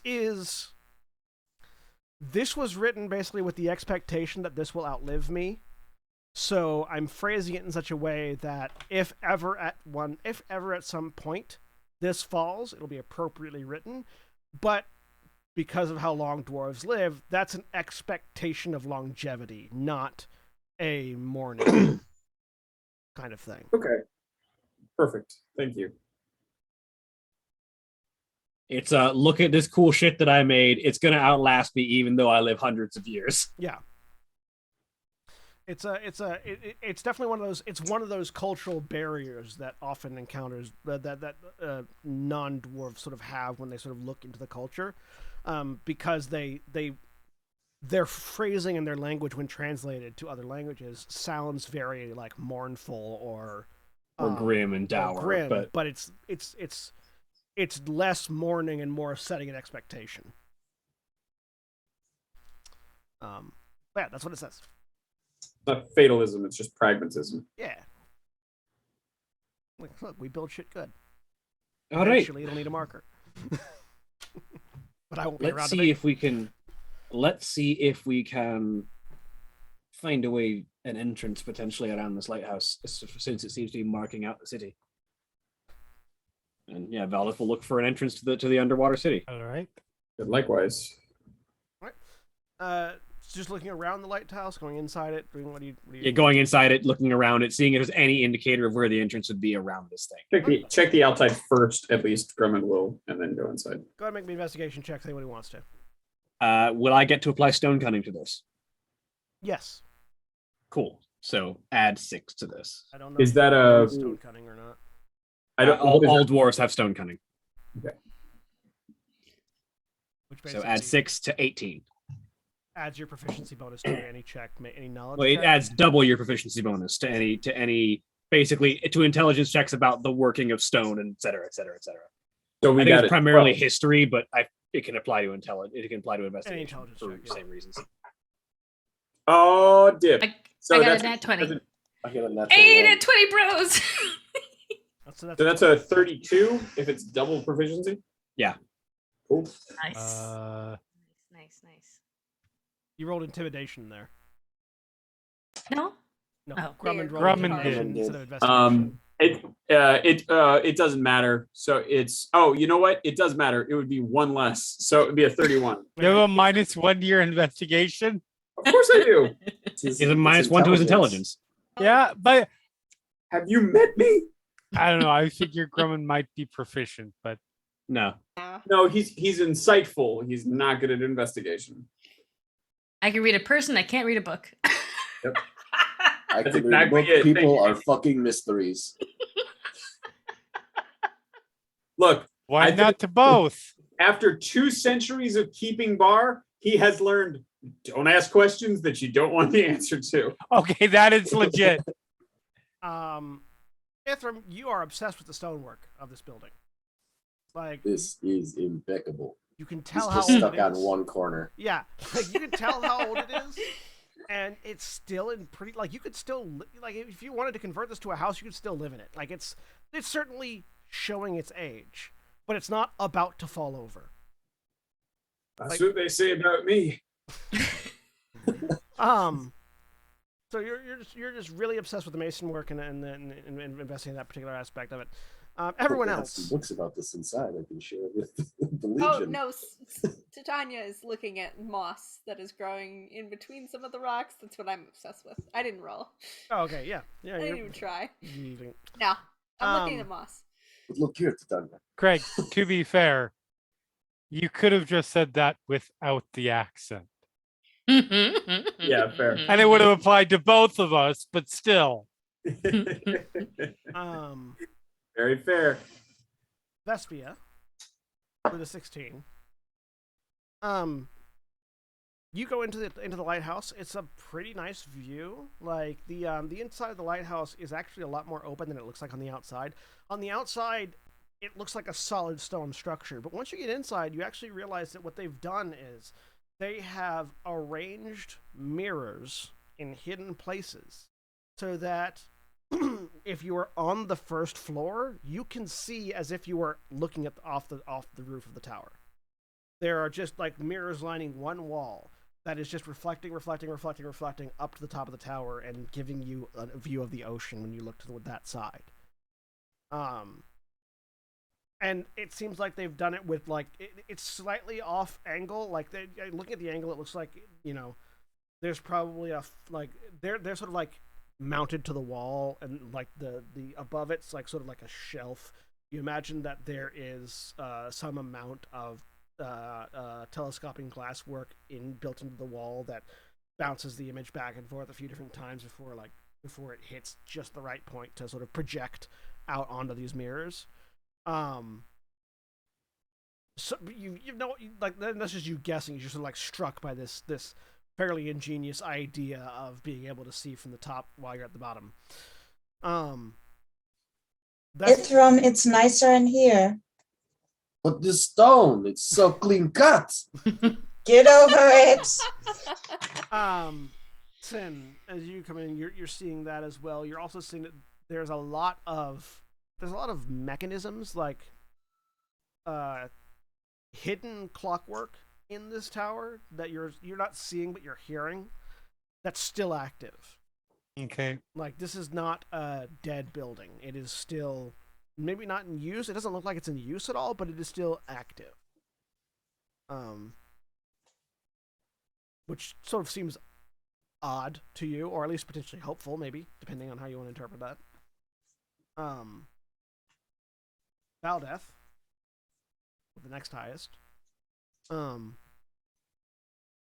Looking around outside first, there's no sign of any there's no sign of any foundations or anything. Nothing else was built near this lighthouse, which tells you if there's an entrance, it has to be in the lighthouse, or maybe the lighthouse can see it. So you go inside. You also sort of pick up on the mirror and also the sound of clockwork, and you sort of head up. And as you sort of head up and down the tower, you realize that there's something off about the proportions internally. You can make sense of where everything's at. You can sort of like mentally adjust for everything being where it's at when you look at it from the outside. But it feels like there is an entire room's worth of space that isn't accessible, but you can't tell where. It's just like, it's almost like the rooms are slightly too small and the tower is slightly too short for what you saw outside, but you can't place exactly where that missing space would be. We're missing some dimensions here. Yeah. And then my natural 20s. Scuzz, I don't know how excited Scuzz is about really fancy mirrors and clockwork. It's shiny. Very shiny. Yeah. Would you be more? It's shiny, and he's putting his hands on it. Yeah, that's okay. That's what I was thinking. So yeah, you like go up to one of the mirrors and you start investigating it real close, putting your nose and your face on it and hands and. I imagine it's the same enthusiasm as a child when they see something shiny and their parent hasn't told them to stop yet, so they're just like, yeah. And you're just like pressing up. Butter everywhere. Butter. Yeah. Just streaked fingers everywhere. Completely smearing one of these mirrors. And you sort of like, as you're looking around, you look up at wherever this like sort of image is coming from, and you can actually see there's like a slit in the like overhang above the mirrors that goes in, and you can see there's all variety of sort of clockwork, instrumentality, and glasswork and mirror work inside this little overhang immediately above the mirrors. Oh man, you know who'd love this Gimp, but he's taking a vow of silence today. It's really weird. It's unfortunate. As you're looking up there, like you see an eyeball. Like an actual eyeball, like a mechanical eyeball. Looks like an eyeball. And then you sort of reflexively blink, and it's gone.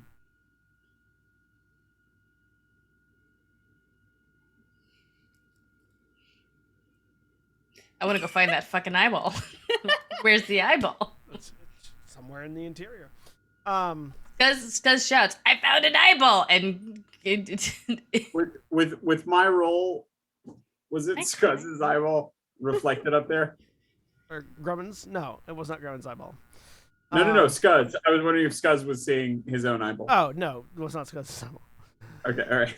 Sorry, you saw a what again? I saw an eyeball. Do you know? It was like a normal medium creature size eyeball, or was it like a big? I mean, it was. It looked like it had like a red iris. You didn't get a really good look at it. It didn't seem particularly huge. You could see the whole eyeball. I'm gonna say, couple of questions. And actually, at this point, so did it look like an entity had opened its eye, and then when Scuzz blinked, it was gone, or was it like a spherical floating eyeball? It's all cool. Yep. These are important questions. You could see more of the eye than you can in a normal person's skull, but not enough of it to know if it was free floating. Oh, okay. You were literally reading my mind. So, couple Fucking of questions. Beholder took up residence in this goddamn tower. First of all, an eye or an eye in something, like a head. No. Like it looked like an eyeball was looking at me, and I looked at it, and then I blinked, and it was gone. Just a disembodied eye or an eye in something? It looked like something was looking at me, like it was a part of something. Like it wasn't just a free floating eye. Okay. Or at least it wasn't like a ball. I didn't see like a ball with like a pupil in it. Like a human eye, a dragon eye, a dragon turtle eye. It looked like a normal. I mean, still like the a red red iris. eye, but like it's like a well. Scuzz has red eyes. Yeah. That's fair. That's fair. No, Actually, they yeah. didn't ask anything about color. It was Yeah. just size. Yeah. Honestly, yeah, like color really wouldn't freak Scuzz out unless it was like it's flaming or it's glowing or it's again slitted like a dragon or something. But yeah, color just Yeah, like fair. the only thing there was the question of human eye, which is red is not a human eye color. That's true. Unless you're an edgelord, and then yeah, duh, of course you have red eyes. There are humans that have red eyes. That's true. Well, yes, it's not the standard. I should say It's not the standard. No, No. of course not. There are humans Because with I'm the red eyes. chosen one, and I have half demon, half angel, half vampire blood inside of me, and also these two hot, ambiguous, tan individuals want to date me. Also like albinos, but Sorry, I'm definitely like on the edgelord trip here. It's okay. You have put an image in my mind, and now I want to see this through. I'm just saying. There's too much bi energy in this game. No, there is never too much bi energy. I could go harder, John. I could do more yes, bi. I know. 100%. Ithram comes in, scribbling some notes, turns around, peeks once more time out the door. What's this about an eye? Meanwhile, and then Ithram sees the mirrors. While you're all getting distracted here, Grummond, you had gone up the tower while Scuzz had sort of gotten obsessed with the mirror. And at the top of the tower, you're sort of looking around and you notice an odd series of runes in Dwarvish on the floor. And just typically with Dwarven writing, the writing is placed in the place where you would expect to see it. So if there's writing on the floor, then there should be a reason for looking at the floor. And when you look down at it, it's effectively like sort of a welcome message. It's loosely translated. It could be read as, it's very formalized and archaic, but it's effectively saying welcome to Coral Home. Okay. And it's sort of on the floor in the middle of the observation area. The other weird thing just about the observation area is that there's no light source up here. It is just ambiently lit. Mm-hmm.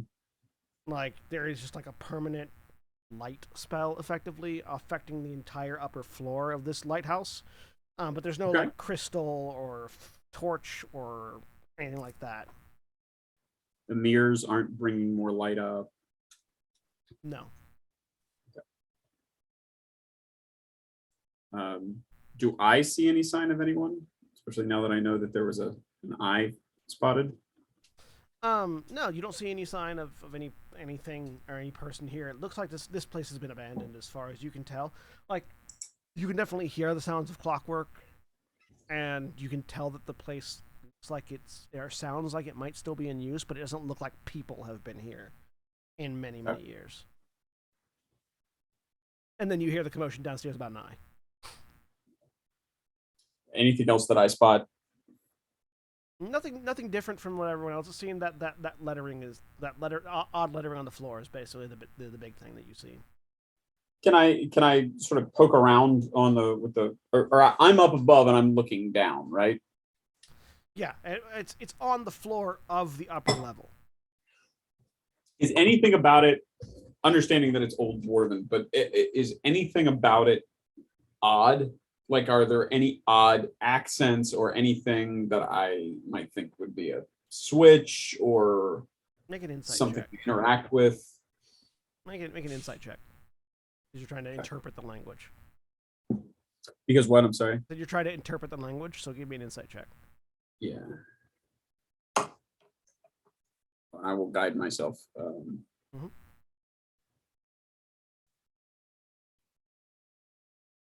18.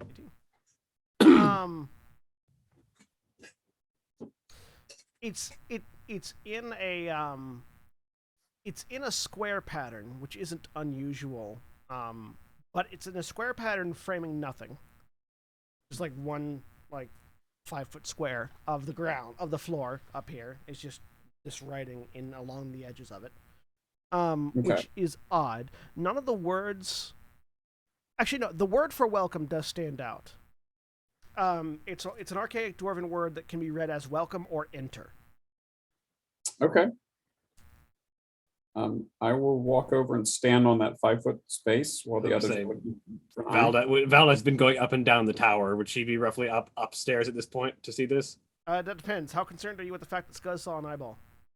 I'm still exploring like ancient ancestral tower. I don't think I've paid any attention to that so far. Okay, so the commotion downstairs, you're upstairs. Yeah, they'll say you could be like halfway up the steps right now. Yeah. So you stand. What do you do while you're standing in the middle of that square? Well, assuming nothing happens when I step onto it. Yeah.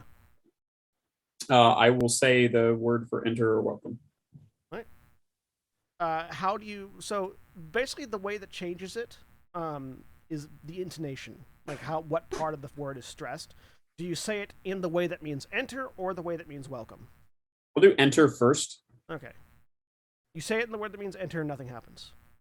I'll say the way that means welcome. You say it in the way that means welcome, and there's a click and a, and and you begin to sink into the floor. Well, I found it.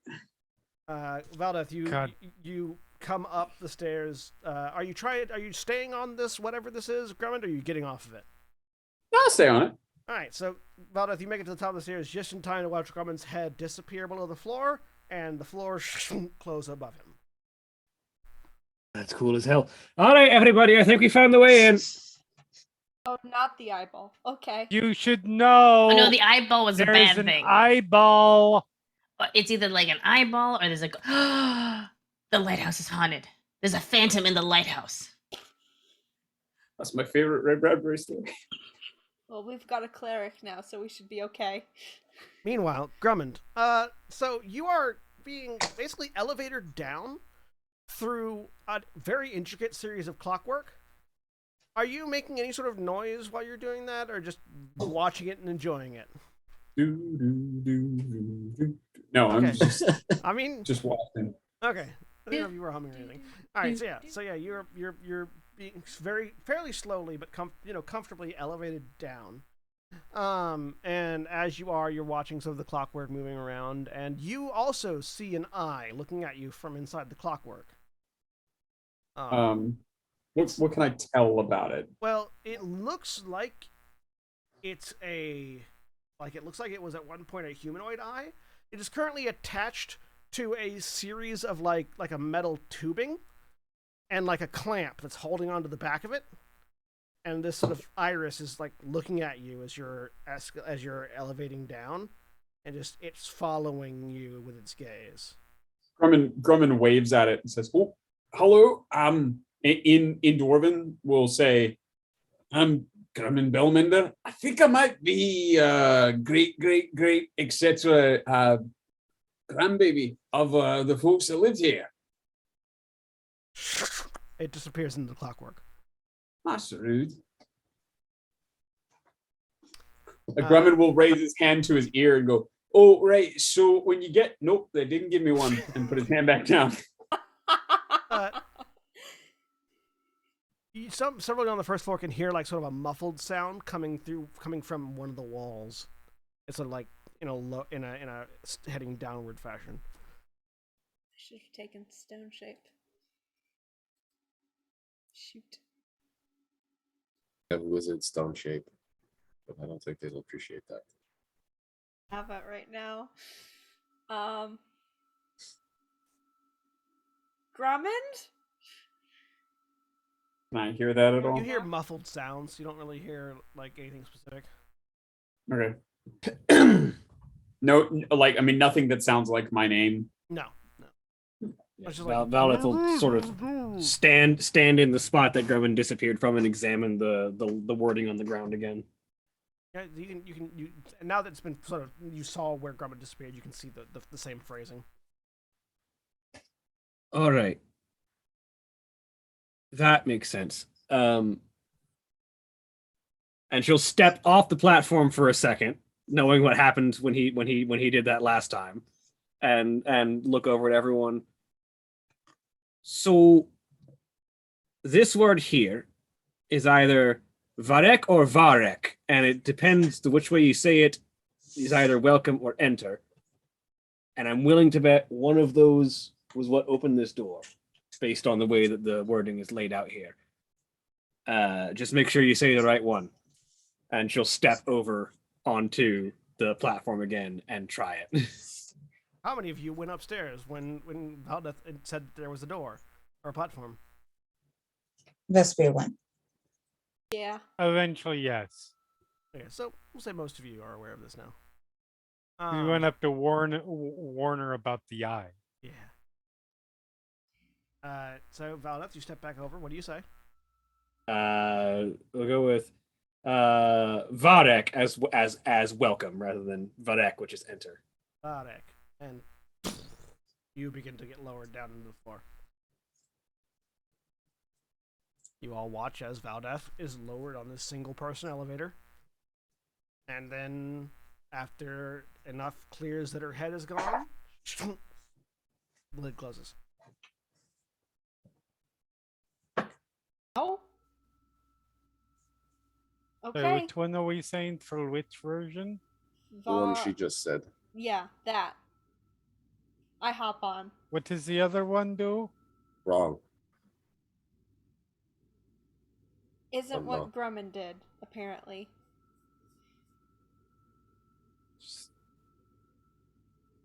So just letting Grumman fuck off? Following him. Titania says the word.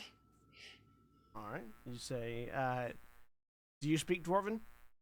Yes, I Yeah, do. then you don't even need to make a roll to remember how to pronounce it. So yeah, you say the word, and yeah. I like the idea that the forward emphasis syllable makes it more welcoming, whereas the backward emphasis syllable makes it commanding.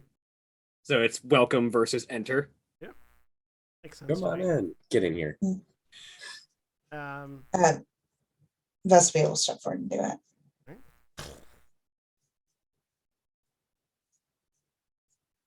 It doesn't seem to matter how tall anybody is, by the way. As soon as your head clears the thing, it closes again. No one gets accidentally decapitated. No fun. Should duck, I should duck, I should duck. Uh, I don't speak Dwarvish. All right. I speak Primordial. They say they share the same. I mean, you've heard it like 2 or 3 times now. So you've heard it a few times now. You don't need to make a roll. Awesome. So the rest of you follow.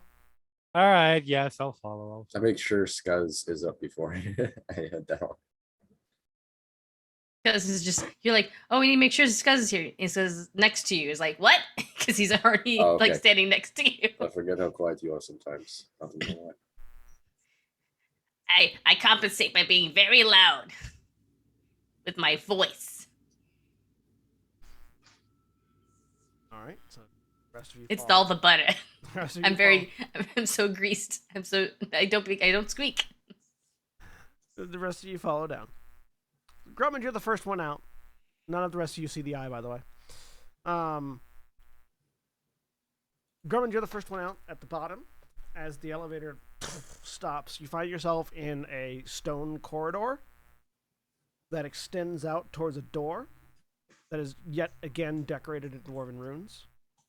Does he need to move before the next elevator comes down and crushes him, or are you standing there for?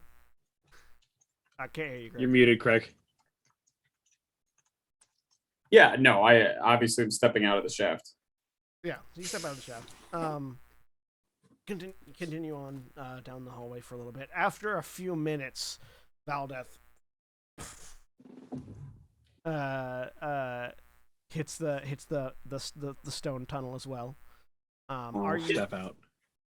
Is there any sign that people are coming down after me? You can not particularly, no. All right, then he's just walking. Yeah. You could assume they might be, but yes. No, you get to the door. I could, but he isn't.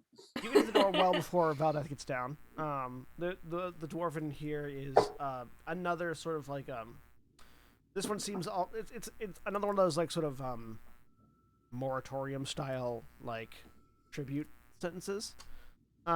It's effectively As soon as Valeth gets down, she will call out, Gramont! It's effectively it seems like it's almost like a census almost. It's just a list of names and like a year, and it sort of seems to be indicating as you're reading it. It's sort of like a welcome to Coral Home, population however many, kind of thing, but in a more dwarven tradition, which is we're nailing names to this door, which is why it's decorated. And the year they arrived. Yeah, which is why we're decorated. It's decorated in this in dwarven rather than just traced. Reading it, sort of taking your time to read it, it looks like there was at last update, there was a population of somewhere around 30,000 in Coral Home.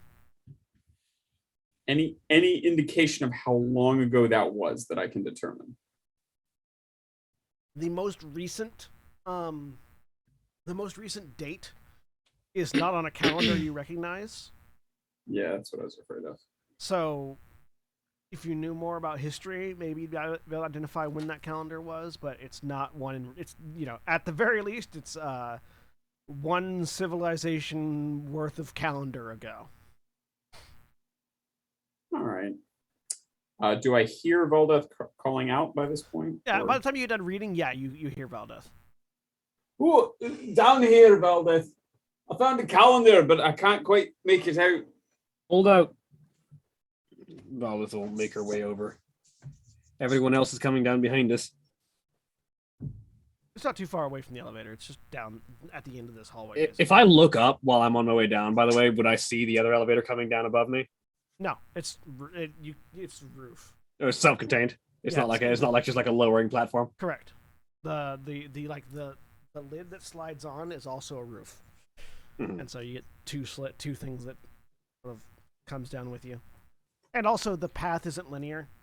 You would have noticed as you were going down, it's not a straight drop. It's like down, then side, and then down. Which you're now sort of realizing why there wasn't a central pillar in the middle of the room. Yeah. Really Wonka shit. Our elevators go sideways, says an ancient dead dwarf somewhere. Yes. Valdeth will take a look at the mural and see. I mean, Everstone's all about their ancient dwarven history. Would I have, and I'm proficient in history, would I be able to try and piece together this calendar? Yeah, make a history check. 15, unless Grumman wants to give me guidance. Yeah, I'll give you guidance. I can't guide and help, right? Because both would be an action. Yeah, both are an action. Yeah, I'll give you guidance. 19. With a 19, it's at Everstone has its own calendar. Effectively, like the apart from what most of the rest of the world uses. But with you looking at the way this is phrased, this predates Everstone's calendar by a significant amount. You would imagine this is somewhere on the era of 50, 60,000 years ago. This is a geological timescale away. Yeah. Oh, I'm not certain how many people will find here. Some of that eyeball. You see it coming down? I heard about that. Didn't see it on the way down. I was peeking at me as I came down as well. I tried to introduce myself, but it ran away. Maybe it's an ancient watcher. Drummond? Over here. There was an eyeball. Careful.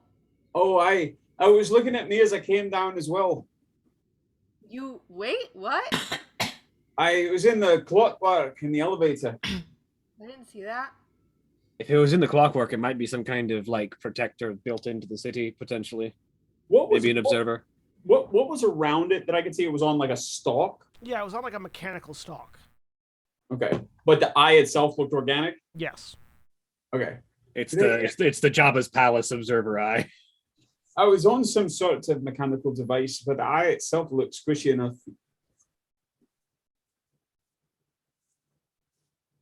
Okay. Oh, I'm forgetting my duties, Your Highness. And he sort of reaches into one of the pockets, pulls out a small, sort of like almost perfectly round bottle with a little top on it, and tosses it to Titania. I believe that was a what is it? What is it? Perfect thing for underground, some aged plum brandy. And I haven't forgot you, my lad, and I'll toss some hard candies disguise. He just opens his mouth like a trash can, as you throw them. We've done this enough. I've already taken full wrappers off. Yeah. Yeah. The wrapper and all. No waste. Your badness level is.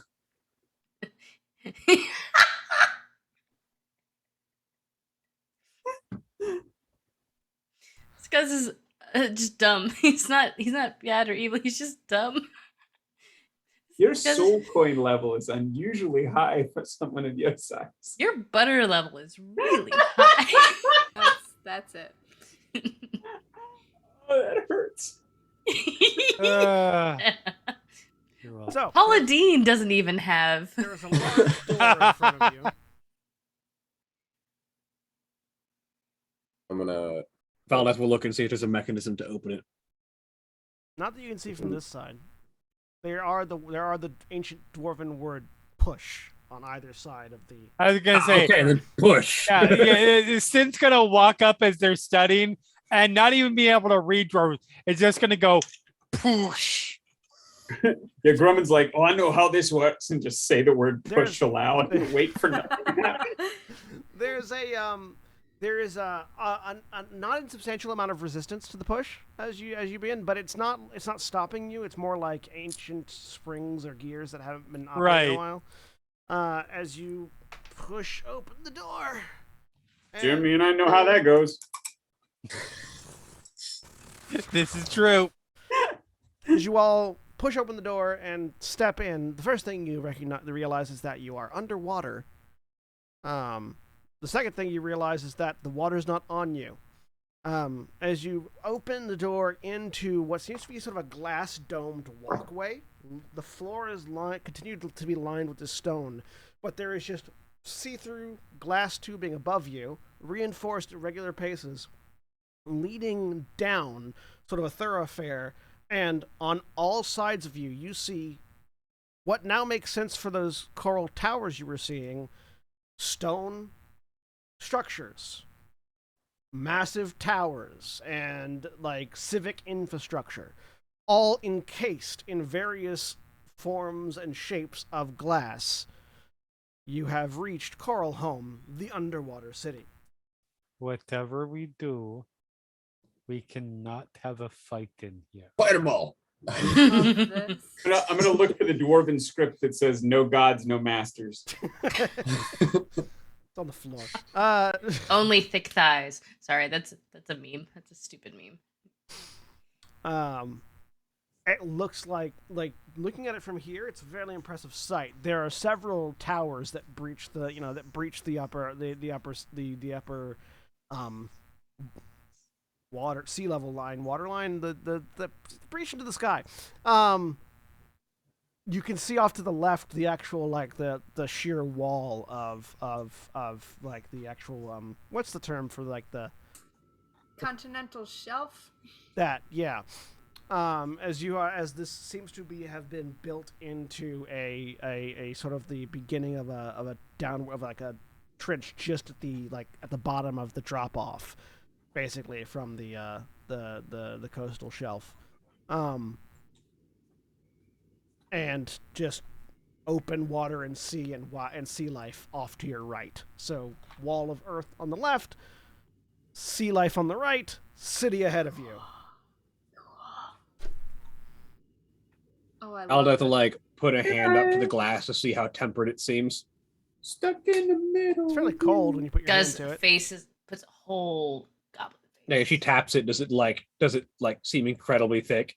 Doom, doom, doom. Yeah, it doesn't Cracks seem appear. Oh yeah. It doesn't look particularly thick, but it doesn't feel particularly brittle.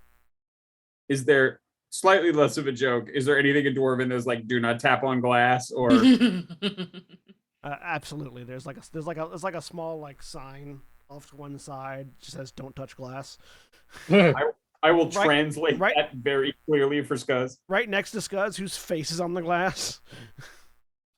Little butter smears all over it. Yeah, just a whole butter imprint on I don't think we glass. have to worry about accidentally breaking this incredibly easily, but let's not throw around, city destroying levels of magic while we're underwater. Probably a good idea. Also, I mean, it's not inconceivable that tapping on the glass might draw the attention to something on the other side of it. That too.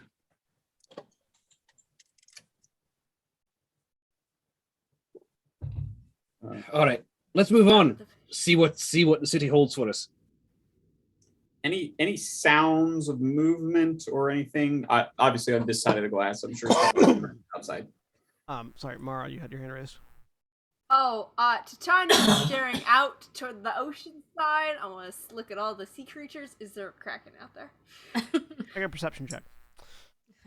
This kraken. Grummond, as you're sort of listening around, there's not a lot of sound. No, it almost like the air itself feels stale. 14, not that you can see. Okay, I'm just gonna keep an eye out that direction the entire time. Staring into the abyss. Yep. Hoping against hope that it'll stare back at you. Yes. Valdeth will make her way into the city proper. Yeah. Taking in the sights. It's a bit of a long walk. I will. I mean, I might go without saying, but just in case, Grumman is looking around, obviously at everything with a lot of interest, but especially for anything that was like food service or food storage or drink related, like anything that might have recipes or indications of how this people prepared their food and drink. Absolutely. And so on. The first thing you find is a guard post. As you walk a little bit further down the corridor, you find yourself at one of these buildings. This one's about 2 stories square. The glass basically terminates at the corners of the building, so you can't go around it. Like the tunnel continues on beyond it, obviously, and it's perfectly sealed to the wall. But it's like you have to go through this building to continue into the city. And it's like it's got ancient dwarvish for guards only on one door and visitors through here, residents through here, kind of situation. Valdeth will walk through the visitor's door. Push open this door.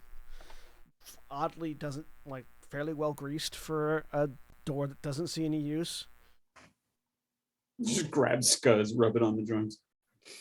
I mean, no, didn't even need to. Yeah. You don't have to do that. I can just I can also just spray the butter at it. Because I'm going to make a class called Buttermancer.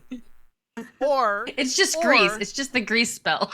Or I'm going to make a Sorceress Origin butter just for you, Nikki, for the next time we do Gran Terra or whatever. Is there any indication of why that this is the case? Like, can I look and see if this is just a phenomenal synthetic lubricant, or if it's being maintained? Give me an investigation check.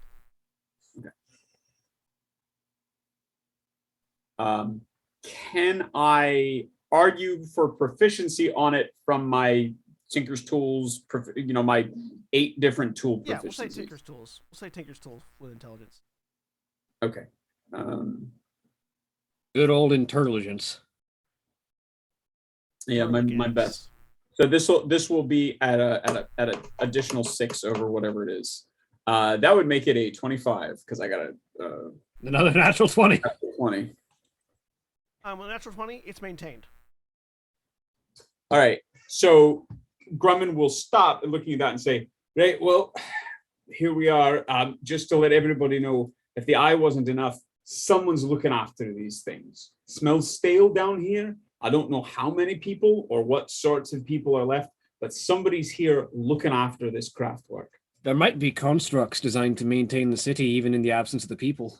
Might be, well, or the people may have become the constructs. Like I said, that looked like a normal eye, but stuck onto some sort of spidery mechanical arm. Let's keep an eye out, see what we can find. Maybe we ought to use a bit of quiet going forward then.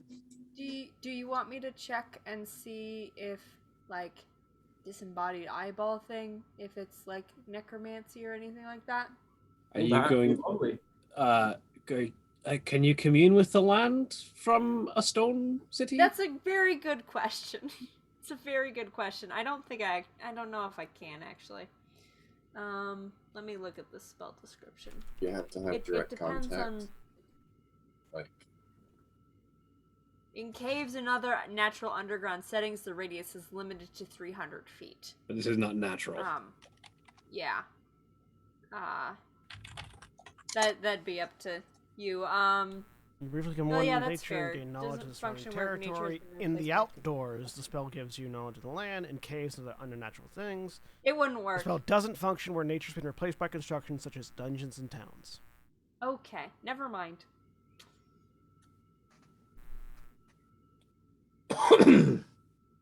So with the pun voiced but ignored, you all keep an eye out. Yep, you're goddamn right. It was ignored.